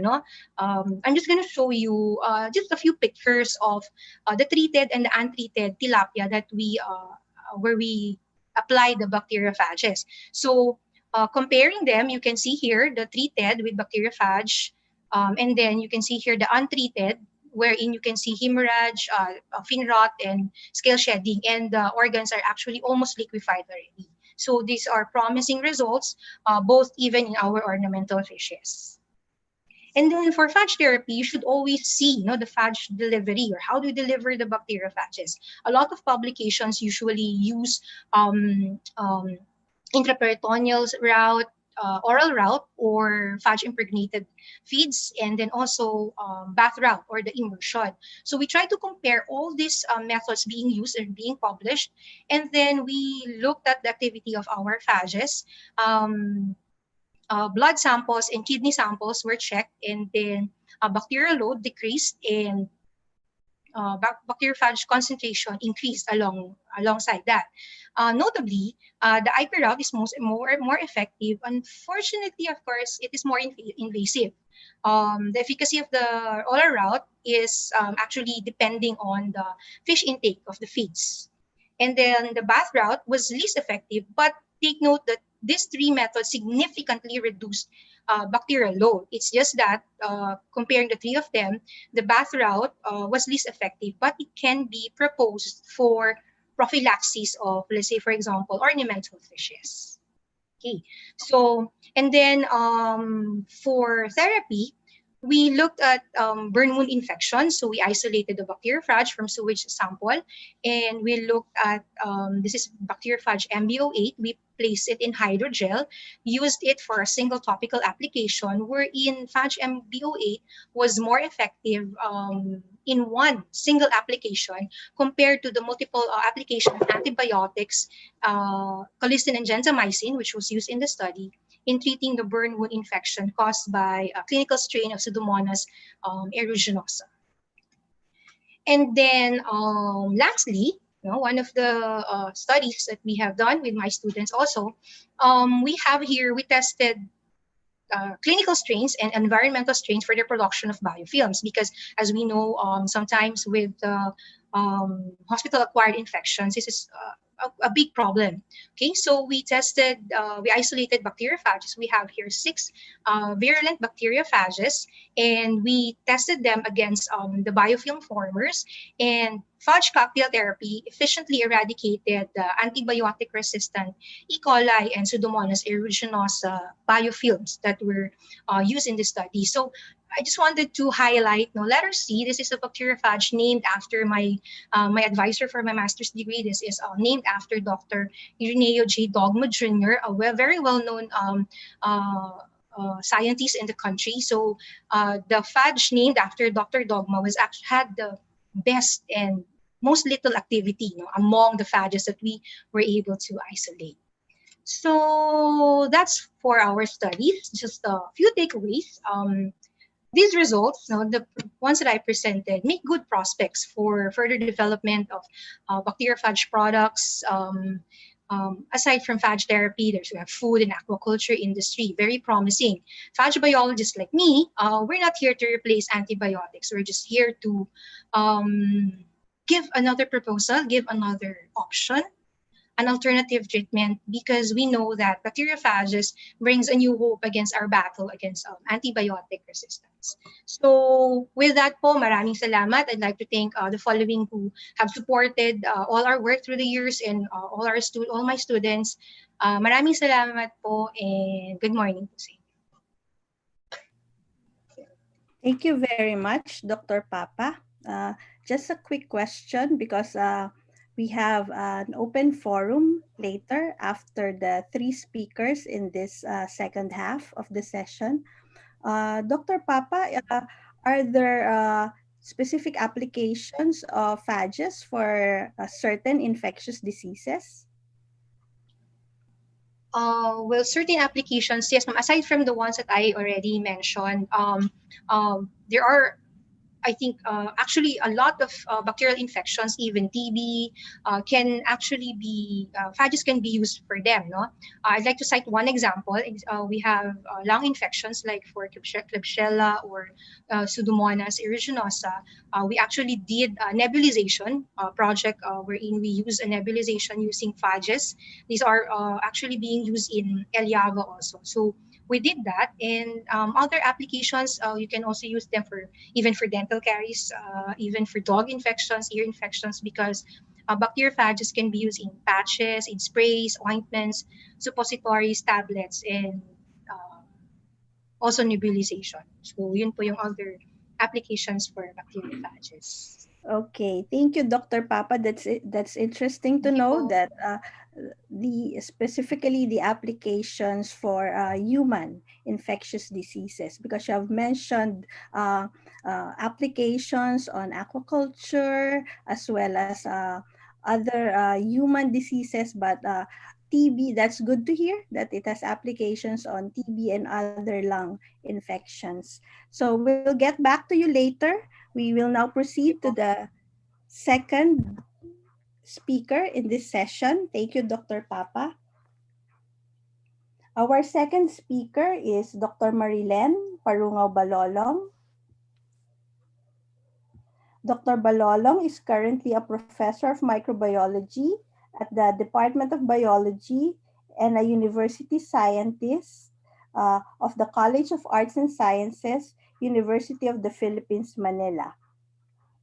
She is also a diplomate of the Philippine Academy for Microbiology, and she was trained as a microbiologist since 1993, starting in UP Los Baños.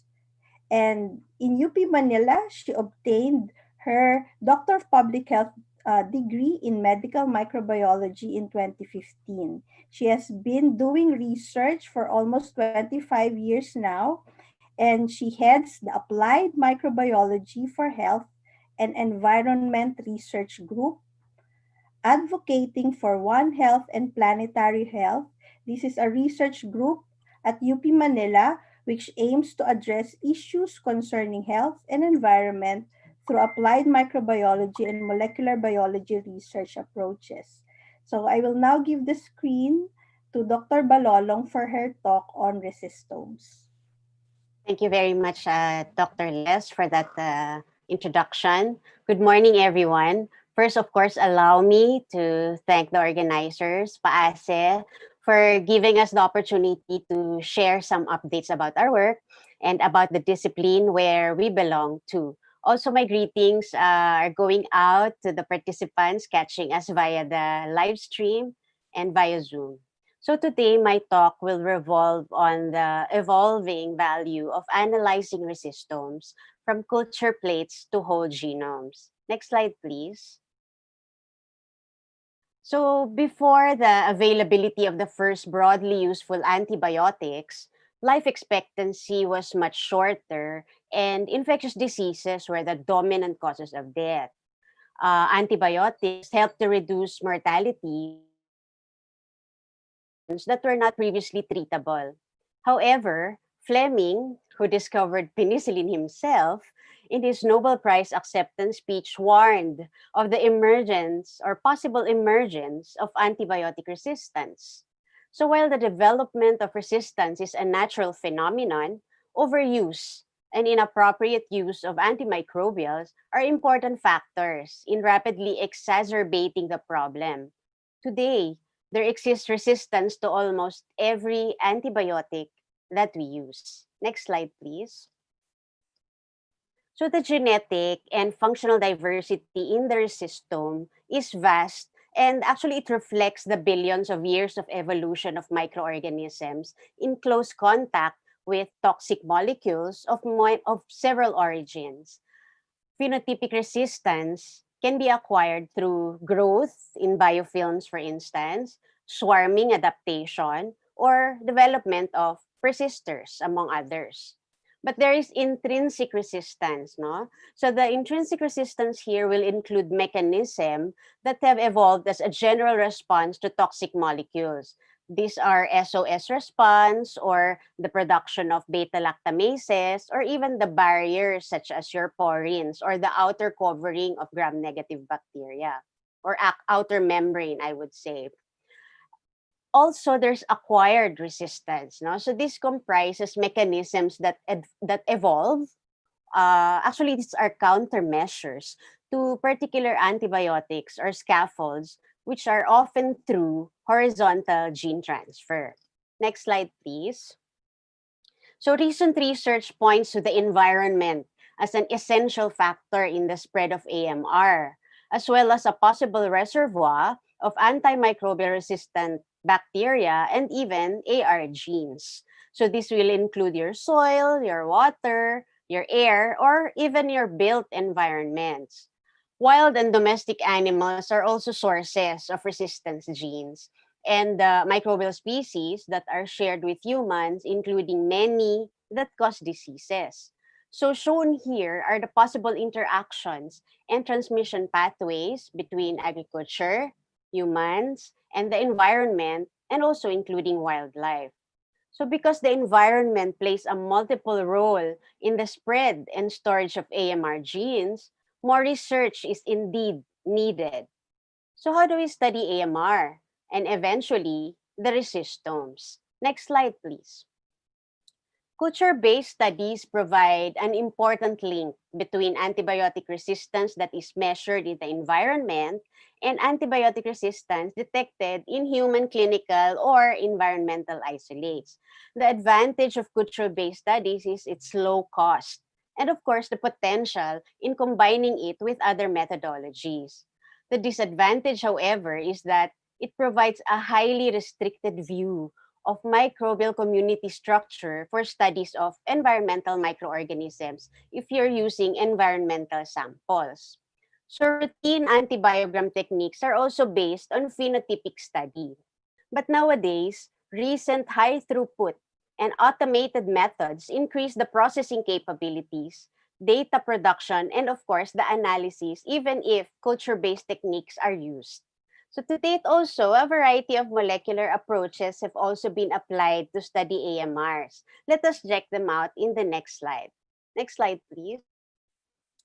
So we call them the culture-independent methods. No? So they are used to identify the diversity and activity of microorganisms in environmental samples, and they can be divided into two groups or two categories.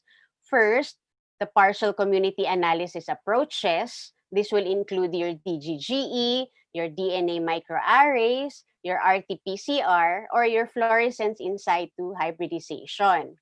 The other category is the whole community analysis approaches. This now includes your whole genome sequencing or the sequence-based metagenomics and all the downstream omics that are being popular right now.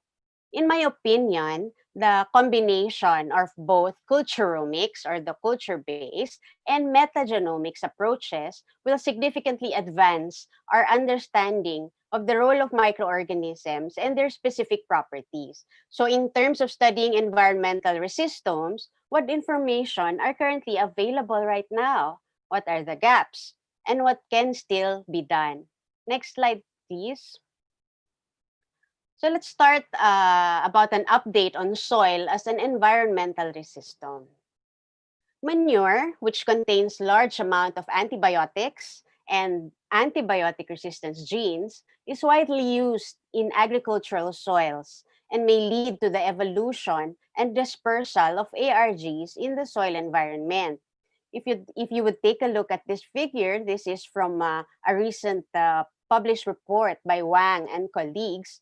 They found out that long-term manure application markedly increased the relative abundance and the detectable numbers of ARGs.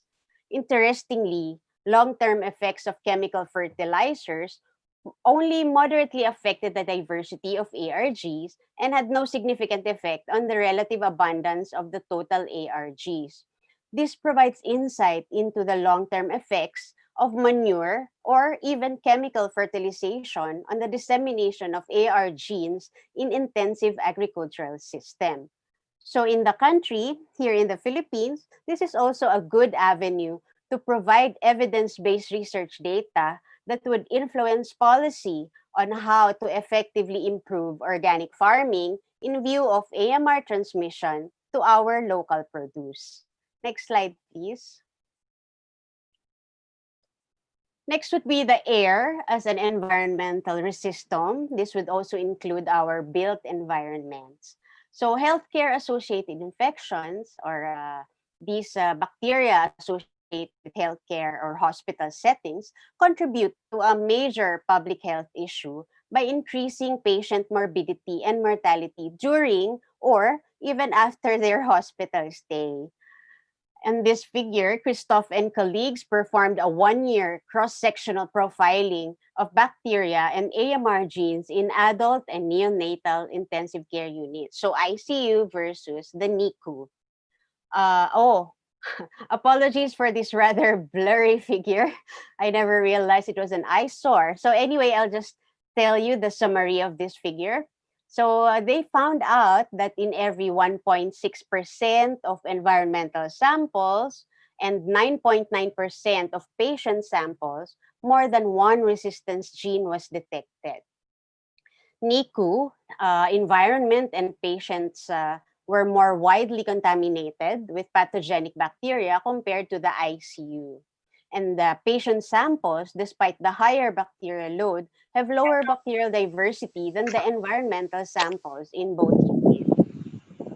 Identified contamination hotspots in the hospital environment showing constant frequencies of bacterial and AMR contamination was also observed throughout the year.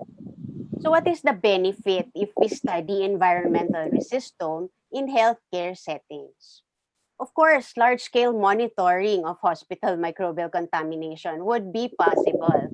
So if we have this particular information, healthcare institutions can improve their infection control practices. Also, effective identification of healthcare-associated infection hotspots and contamination flow tracing. So this represents an unprecedented resolution gain for hospital microbiological control and epidemiological surveillance. Next slide, please. Let's move on to water as an environmental resistome. Particularly, I'm focusing on WWTP or wastewater treatment plant. So like soils, your aquatic environment such as your rivers, your lakes, marine systems, sewage, no, they contain microorganisms, and they act as reservoirs of resistance, resistant organisms, or even the resistant genes. No? So Ju and colleagues in this particular slide propose this hypothesis on how resistomes can be affected by the processes going on inside the wastewater treatment plant. Antibiotics in WWTP may act as drivers on in a microbial community and resistomes. No? So, for instance, in an activated sludge process, we can expect changes in biomass per volume. But we can also see or observe of your ARG carrying bacteria. So we can also expect a strong shift, no, in the composition of the microbial community as a whole. And of course, also including will be the antibiotic resistant subset. So these changes are expected to correlate to shifts of the resistome, which are viewed as contigs in the figure. No? They are carrying the different AR genes. So they have noted two possible origins of AR bacteria or AR genes that are discharged with the effluent. So they say that some may have passed through the entire treatment plant if the bacteria will survive treatment. Another source would be they originate from populations of bacteria that are originally growing in the wastewater treatment plant. Lastly, resistance plasmids arriving with human pathogens or commensals in the inflow could eventually become established also in the treatment plant. Having said that, it would be interesting to study WWTP resistomes as it can impact human health in general, right? So let me give you a clearer perspective in the next slide. Next slide, please. In this study, yes, thank you. In this study by Yin and colleagues, they comprehensively quantified the antibiotic resistance genes and identified the host microbiome in a Hong Kong WWTP in a span of 9 years. They have shown here that both the abundance and the structure of the resistome change significantly every 2 to 3 years. This implies that there is a successive selection of resistomes in the activated sludge system over the study period. Here are some important key findings. They have concluded that the WWTP acts as reservoirs of AR genes since they have detected genes from MRSA and other important pathogens.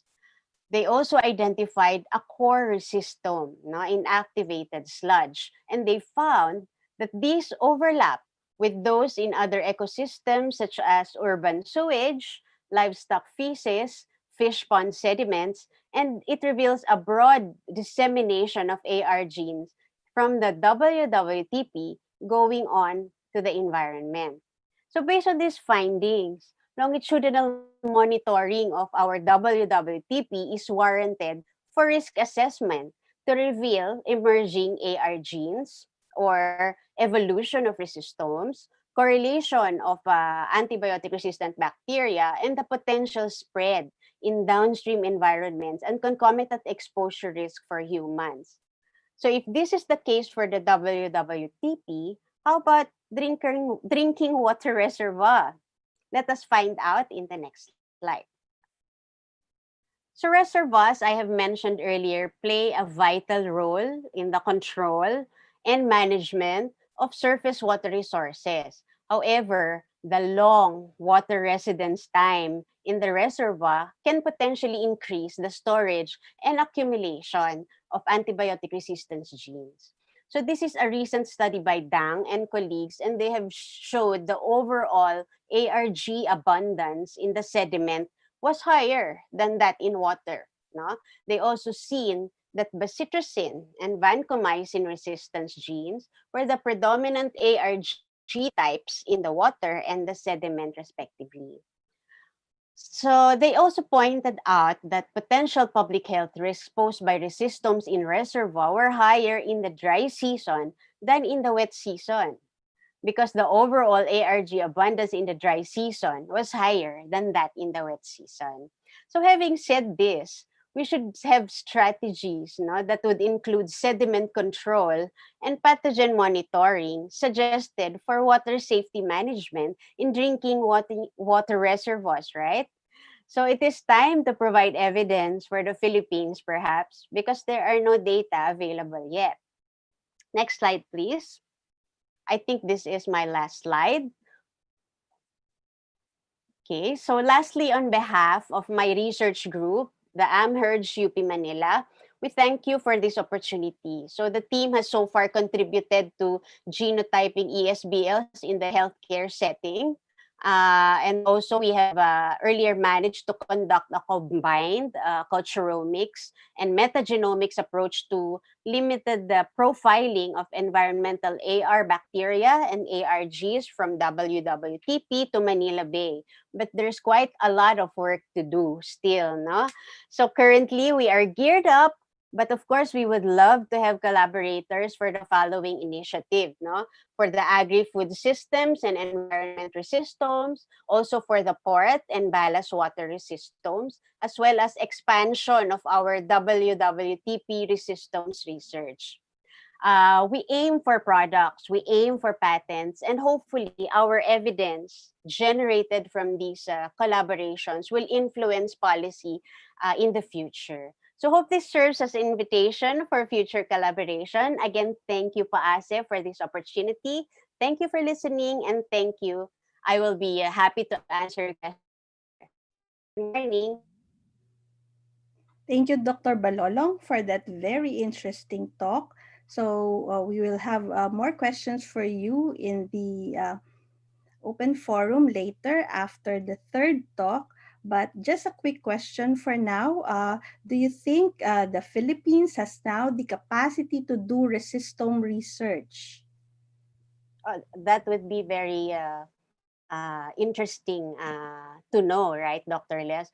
Actually, now we have the Philippine Genome Center, and I think there are several laboratories now that are being equipped, with the capability of at least a PCR and a qPCR system, So we are now advanced in a way. So I think, we have the capacity, but we are willing to train anyone or any laboratory that would be very interested. I think also the benefits for now is that the sequencing fees are getting lower and lower compared to a few years ago, like say 5 or 10 years ago. So I think it's time, I think it's time that the Philippines would be venturing in this kind of research, Dr. Les. Thank you, Dr. Balolong. We'll get back to you later. So Thank you. let me introduce our third speaker for this second half of the session. He is Dr. Darwin Bandoy. Dr. Bandoy is an assistant professor at the UP College of Veterinary Medicine and a PhD candidate of integrative pathobiology at the leading veterinary school in the world, the School of Veterinary Medicine, University of California, Davis, as a Picari One Health Scholar. He graduated class valedictorian and cum laude from the UP College of Veterinary Medicine, registering the 10th highest GWA since 1908. He is a member of the UP COVID-19 pandemic response and one of the first to release pandemic models and epidemiological metrics for COVID-19 in the Philippines. As a response to the need for pandemic data, he initiated the creation of the Philippine Society for Epidemiology. So I will now give the screen to Dr. Bandoy.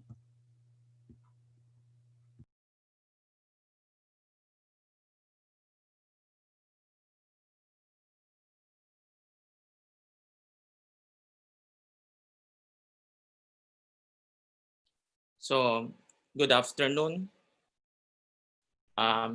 Is the audio okay?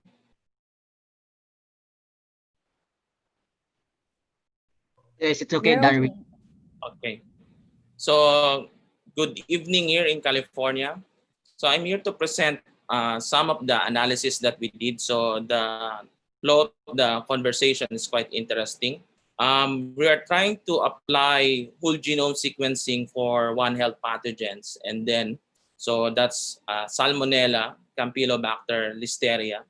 And I expect to bring back the technology as well as the bioinformatic capabilities in the Philippines when I finish, hopefully, my PhD next year. During the onset of the pandemic, we started analyzing the whole genome sequences.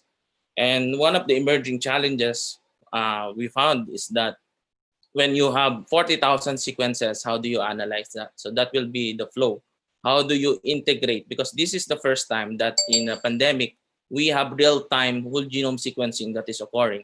And that is enabling us to draw insight using bioinformatics, machine learning, and other techniques, especially epidemic modeling, in trying to draw insight from the whole genome sequences. So during an infectious disease outbreak, we usually try to identify the index case using contact tracing. But in certain instances where contact tracing is inadequate, there will be undetected transmission. This is where whole genome sequencing shines because you can use the mutation. So the RNA virus of the SARS coronavirus, it undergoes mutation. So approximately 2 mutations per month is the average. We calculated that mutation rate. And it enables you to trace. So if you have the dates and if you have the mutations, you can deduce the probability of infection. And you will know that who infected whom using whole genome sequencing data. So you use a reference to be able to deduce that mutation. So the reference we are using is the original Wuhan isolate. And for a so you calibrate it with the mutations and you can estimate. Now, for the Philippines, we have very few sequences. So I have not included the Philippine, but RITM, as well as the Philippine Genome Center, has sequenced a few. But hopefully we can add more so that we can draw insight. So what information can we get if we analyze the whole genome sequences of the coronavirus that's causing the pandemic? For one, we will be able to isolate. So if we start looking at the epidemic data that we're seeing, it's an aggregate of the cases. But if we do whole genome sequencing, we can divide the cases into clusters, the infection clusters, and actually that's what we did. We use the phylogroups as proxy for the infection clusters, use the frequencies for each phylogroup, and then we try to compute the superspreading metric. And based on these methods that we started using, we're able to see that the dispersion parameter, okay, so everybody's talking about R or the reproductive number. There's another metric in epidemiology which measures the superspreading event, which is the dispersion parameter K. And we realized that based on the data generated, there's really what's driving the epidemic, the pandemic, are the super spreading events. Then we try to quantify the dominance using the Gini index. Gini index is used in economics to show disparity in wealth. But we want to quantify. So we are developing new quantitative methods because in phylogenetic analysis, once you use the sequences, the number or the frequency for each particular clade does not add additional information. So we develop new quantitative methods to express this. And this, one of the methods we use is the Gini index to measure the inequality. So in UK, where UK is interesting as an example because they are the ones with the most number of sequences. So UK mobilized all the laboratories, even academic laboratories, to do sequencing so that they will be able to sequence as much, and they started sequencing 10,000, and last time I checked it's beyond 50,000 sequences. So it's the most number of sequences is coming from the UK. And apparently the Lorentz, the Gini index is 0.8. So if you have perfect inequality, the Gini index is 1. If you have perfect equality, the Gini index would be 0. So it's 0.8 is nearer to the perfect inequality value. And that dominance of specific lineages is seen throughout countries. So I tried computing the Gini index for Australia, Spain, Netherlands, China, and Denmark. And it also shows that there are dominant lineages that predominate the pandemic, as well as in Portugal and as well as in Iceland. So we ask a question, are there mutations that are driving the dominance? So if there are lineages that dominate, what are the possible explanation? What are the causes for the dominance? And one of the popular hypotheses is the mutation of the 614 of the spike protein.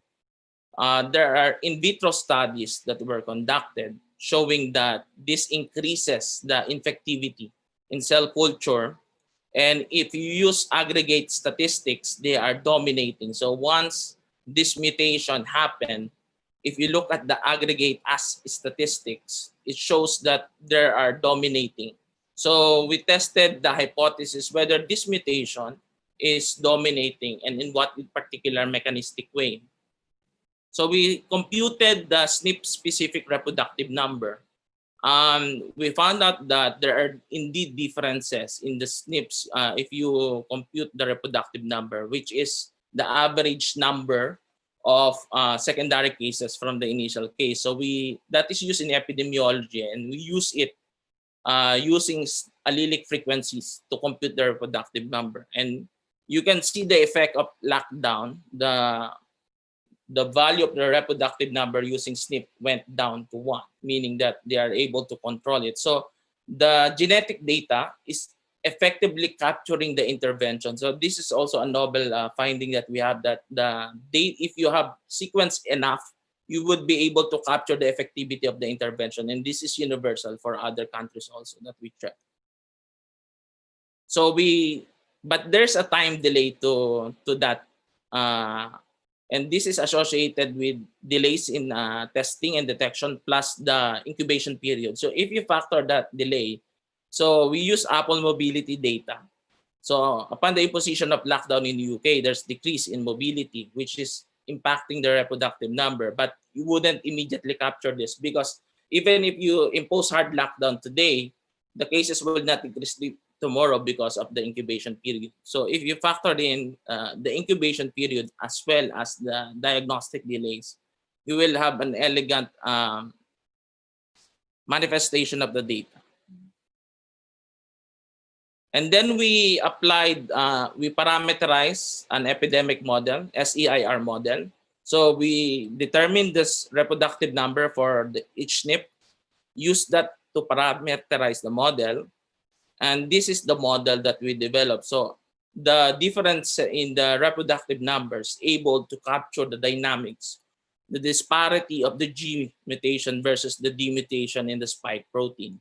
So this is quite an interesting finding. So this model is useful because it cancels out all the effects. So the lockdown, the contact. So Assuming that there's equal homogeneous contact, G mutation would overtake the frequency of the D mutation. So there's some indication that the in vitro studies is similar to the findings. So it does not mean that it's more, it's deadlier, but it infects more. So the value of the reproductive number has nothing to do with case fatality. It's just the number of transmission events. So that's all for my presentation. Thank you for listening, and we'll go now to the questions. Thank you very much, Dr. Bandoy. So we will now be opening the open forum.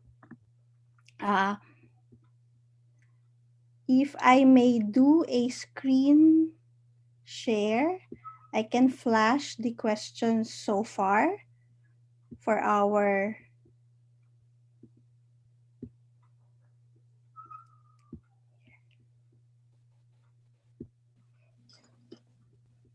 Okay, so we have gathered questions from our audience.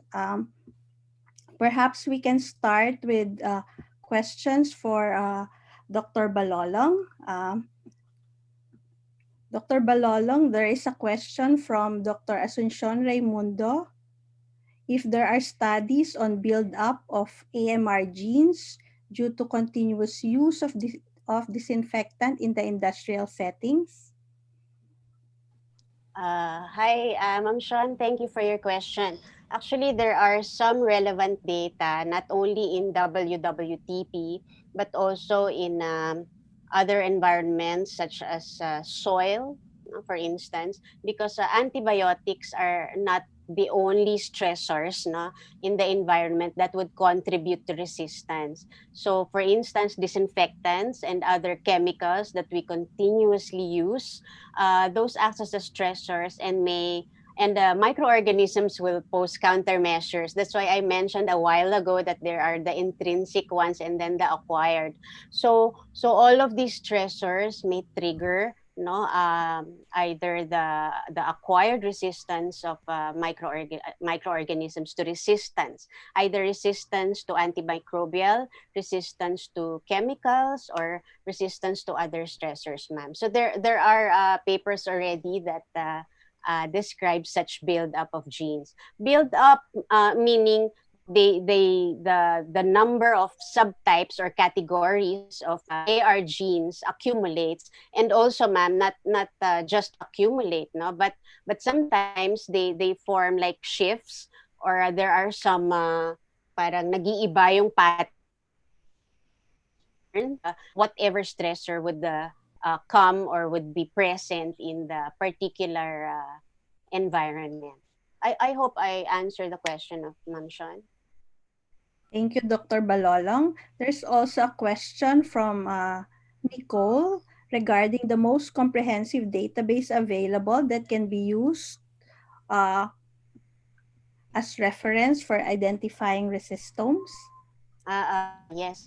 Currently, actually, there are many databases. If you would Google, there are many databases, small ones, But starting this year, they have how can I state it? They have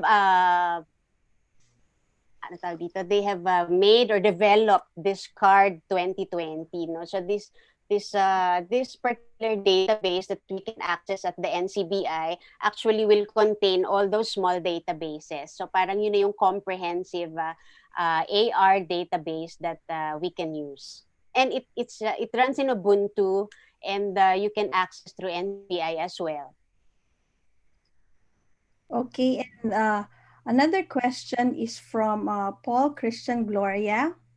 He wants you to comment on probiotic, prebiotic, or symbiotic interventions for humans.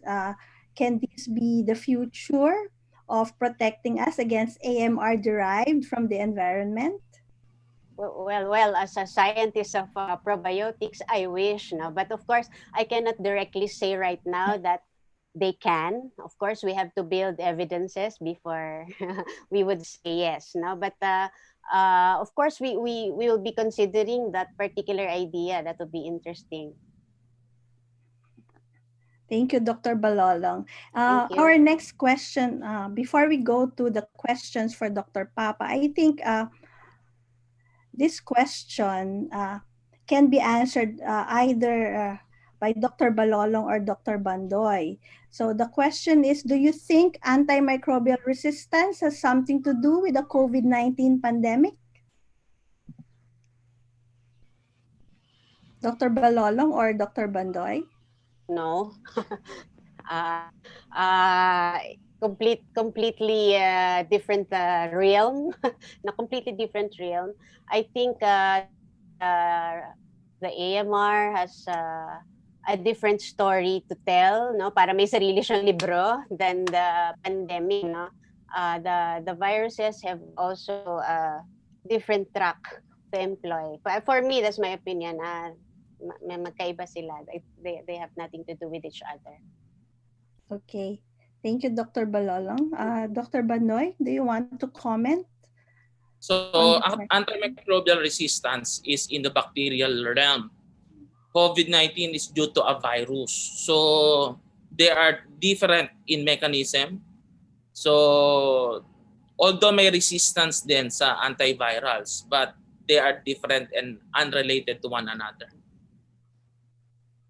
Siguro, Dr. Les, what would be parang ang kanilang scenario na pareho is that we can get AR bacteria and AR genes as well as viruses from animals or from the wild animals, and then it can be transmitted to humans, you know, particularly the zoonotic viruses. And there are some AR microorganisms that have been found in wild animals. Siguro yun. Pero in their realm, magkaibang mundo sila ng tinatahak. Yes, these are really two different things. Perhaps the question stems from the One Health context it stems from the One Health context. That's why one of our participants is asking about, is there a possible relationship? Okay, so perhaps we can now proceed to questions for Dr. Papa. For Dr. Papa, Dr. Raimundo is asking if bacteriophages can be applied to control biofilm formers in the pipelines in the food and pharmaceutical industry. Yes po. Thank you, Ma'am Sean, for that question.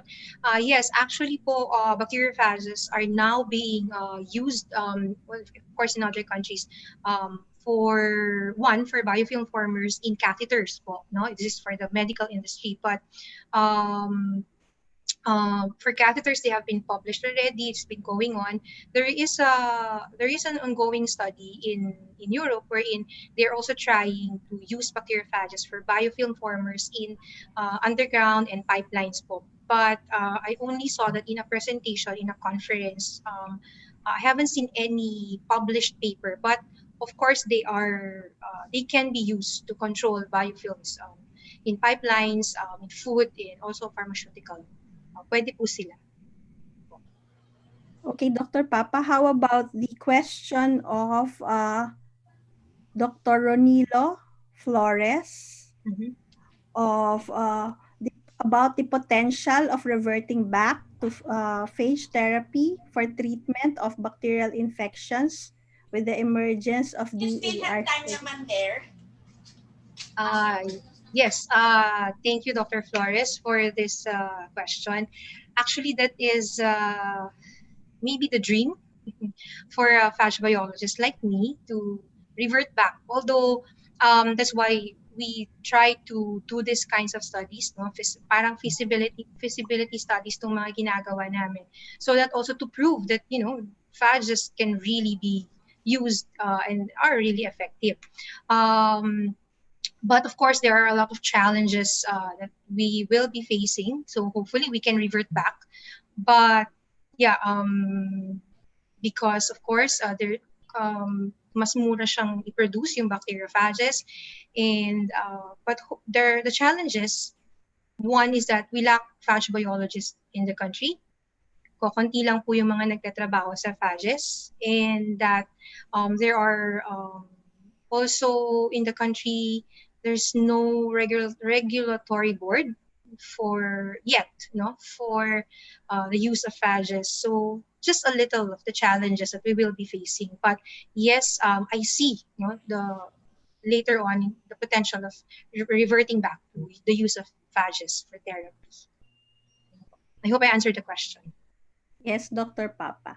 Now, the third question is from Paul Christian Gloria.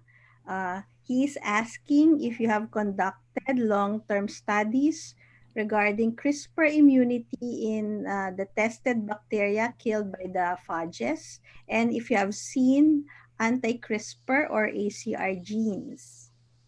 Okay, thank you for the question, Sir Paul. We haven't, in my lab, no, sa lab namin sa UST, we haven't conducted any CRISPR studies pa. But I came from, for my internship in Quebec, I come from a CRISPR lab. No? My boss and my advisor, Dr. Sylvain Monu, is actually, well, it's a CRISPR lab. So I have not done CRISPR studies, but we are in the talks of eventually, hopefully, working on this kinds of, on CRISPR.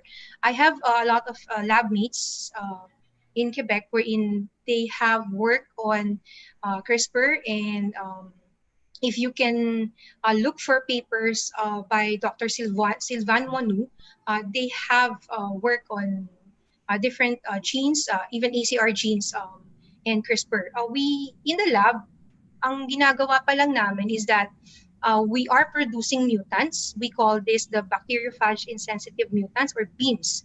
Usually kasi when the bacteria has the CRISPR-Cas or a resistance mechanism, usually CRISPR is seen. No? So what we do is that we produce the mutants, we test them with our bacteriophage, bacteriophages, our library of bacteriophages, so that just in case magkaroon ng mutation, then we can readily address this resistance, no, by the wild type reverting, going into the mutant. But so far, to answer your question, wala pa po kaming ginagawa on CRISPR. But we're going there, hopefully. I hope I answered the question also. That's exciting, Dr. Donna, to venture also into CRISPR. So let us have the next set of questions for Dr. Bandoy. Aside from this question, there are also questions in the chat. But Dr. Bandoy, you are asked about what do you think is the main driver of the mutations of the virus? Several factors, but for RNA viruses, they don't have the correction mechanism, so it's error-prone plus immunological selection. But it's primarily the error-prone property of the RNA viruses is accounting for the majority of the mutations. Thank you, Dr. Bandoy. And a question from the chat box is asking you if you can expound more on the implication of COVID-19 genomics on our situation in the Philippines. This is from Dr. Michael Promentilla. One of the key factors that driving this pandemic is the super spreader. So we need to do more. So if we cannot do whole genome sequencing, what we can do is contact tracing, because once we were able to identify super spreaders in hospitals, in the community, we would be able to stop the pandemic. And what that tells us is that community lockdowns are not as effective as identifying. So it does not give us more protection by having community-wide lockdowns as much as we can do contact tracing and identifying the super spreader. That is the insight from the genomic study. Super spreaders are really driving the pandemic right now. Okay, thank you for that insight, Dr. Bandoy. There's another question from Dr. Ronilo Flores. regarding if you would consider the doubling time or the R value as a more robust basis for interventions or policies related to COVID-19 in the Philippine context? So from the UP Pandemic Response Team, we are advocating a use of multiple metrics: case fatality rate, reproductive number, absolute number. Because even if you have a low R, if you have 20,000 confirmed cases, active cases, that's something that has to calibrate the reproductive number. So we advocate multiple metrics um, so that we have a holistic point of view of the overall situation of the pandemic. So not just one metric, but for the doubling time, you need to calibrate it with the absolute number. So even if you have low values for that, but the absolute number is large, it still is a cause for alarm. Okay, so Paul Christian Gloria also has a question for you. He's asking why nanopore sequencing is not being used in the Philippines. Would you know why? Because is this not a suitable technology, as a virus has a relatively small genome, and nanopore technology is cheaper and smaller? In our laboratory, we are focused on sequencing, and nanopore is one of the technologies we are exploring. It's used by RITM. So the sequences submitted by RITM is nanopore, but it's not fully adopted because of it's a relatively new technology, and there's actually a bottleneck in the trained um, molecular biologists employed in the testing lab. That is a gap. So we have a gap in manpower. Most of the people who are doing the testing has just been recently been trained. That's the information that I get. So nanopore, so that's just PCR. And nano sequencing is much more complicated than the PCR that we are doing. So there are gaps in the technology and gaps in the manpower. Okay. Perhaps we can go back. Thank you, Dr. Bandoy. Perhaps we can go back to Dr. Papa. There are additional questions for Dr. Papa. Kevin Dagbay would like you to comment on the general safety profile of phage therapy and the origin of molecular specificity of phages to a specific strain of bacteria. Okay, so thank you po for the question, Sir Kevin. Well, for the general safety profile of bacteriophage therapy, since phage therapy has been used already for decades, no, since 1921, 1920s, Principi et al., there's this paper by Principi et al. In 2019, wherein they gathered all the publications that have been done for bacteriophages for therapy. So there are more than 100 papers that was analyze and check. And so far, with all the publications that have been done, like I mentioned a while ago, bacteriophages are known to be safe to eukaryotic cells since they are very specific to bacterial cells only.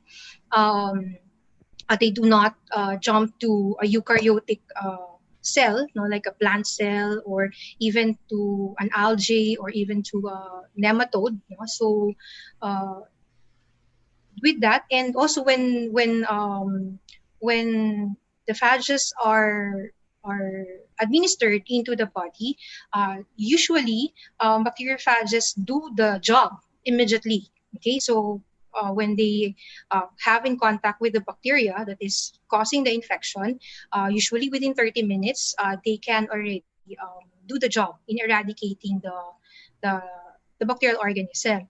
So far, there are no reports on the immune response for the activity of the bacteriophages. Maybe because one, they do the job immediately and it's done. No? So far, with all the studies being done and reported and published, bacteriophages are safe. But of course, there's that concern wherein just in case your host organism will mutate, then bacteriophage should also be able to address that problem. Now, for the second question, molecular specificity of bacteriophages. Well, there are receptors that are usually found that are uh, compatible between the bacteriophages and the bacteria that they infect. No, for example, there are specific receptors for salmonella, protein receptors, but sometimes salmonella uh, typhi and other salmonella, it might not be the same. Okay, so that's why that is one of the major importance of bacteriophages, because they are very specific, sometimes even to a specific strain. It may be a disadvantage also, but if you want to just direct your treatment or your study to just one specific organism, then you can look at the protein receptors, you can look at the specificity of these bacteriophages to their certain host. So I hope I answered the questions. Thank you, Dr. Papa. So it's already 10:30, so we are wrapping up our question and answer session. So I would like to thank our speakers for this session. This has been a very enriching and very interesting session this morning. So thank you to our resource persons, to our speakers, and to our participants for attending this session of the 2020 APAMS. I would like to turn over to my co-host in this session, Dr.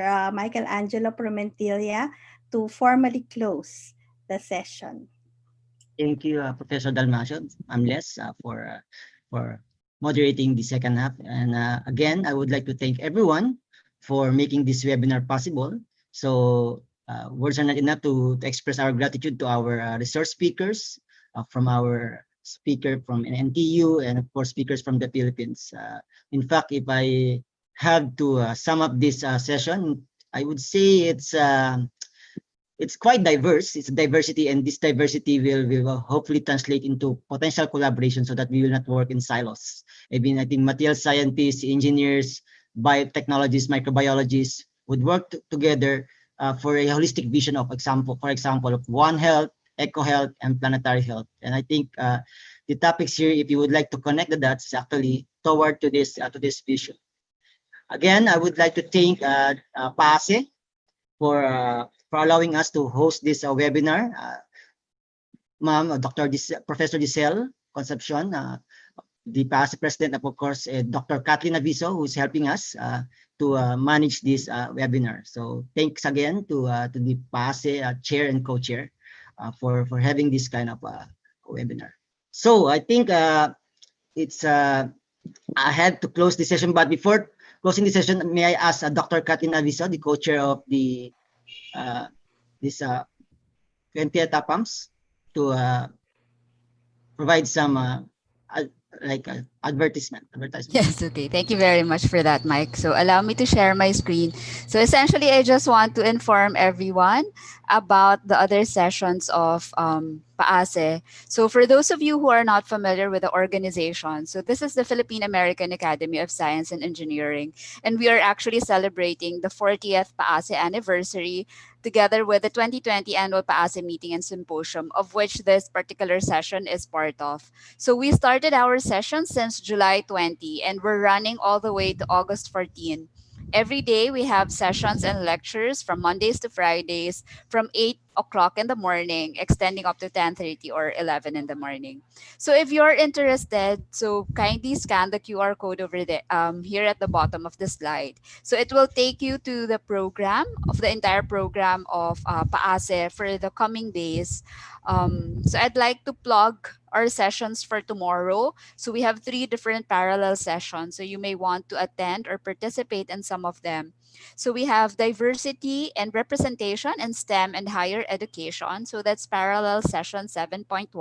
So you can see here how you can register together with the link to the YouTube live for that particular session. We also have the second parallel session, which is on electronics, electrical engineering, and instrumentation. And then finally, we have the third parallel session on physical and geological sciences, also tomorrow at 8 o'clock in the morning. So I hope those things would be of interest to you. And again, you can visit the program so that you can view other upcoming sessions. So we are present in Facebook. So you may look at our webpage, which is at Philippine American Academy of Science and Engineering, a Facebook official PAASE. And we also have our official webpage, which is at paase.org. And we are also conducting webinars on a regular basis on Fridays. We will resume after the 2020 APAM Symposium is completed.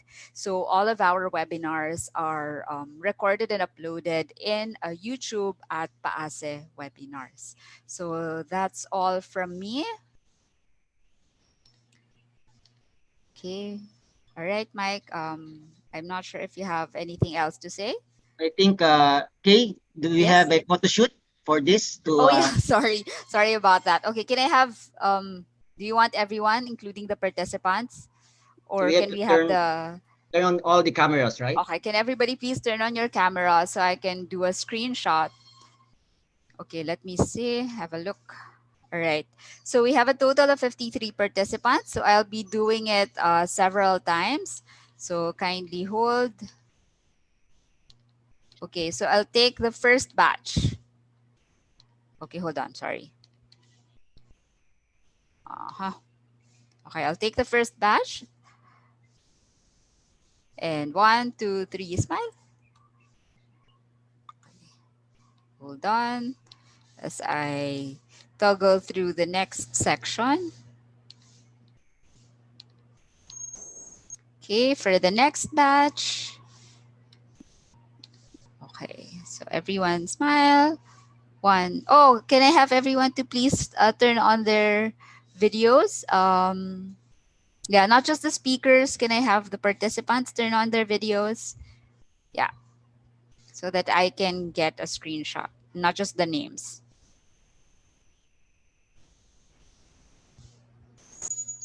Okay, thank you guys. All right, I have a few more who haven't turned on their videos. So I'll give you 10 more seconds.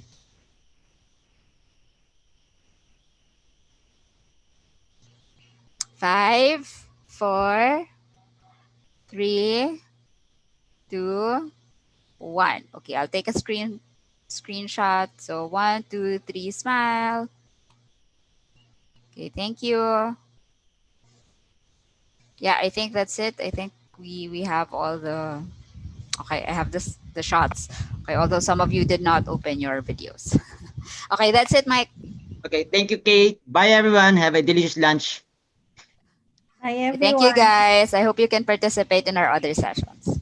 Bye. Thank you, PAASE, for inviting. Sir Mike, Bye. thank you. Bye. See you around. Thank you, Mike.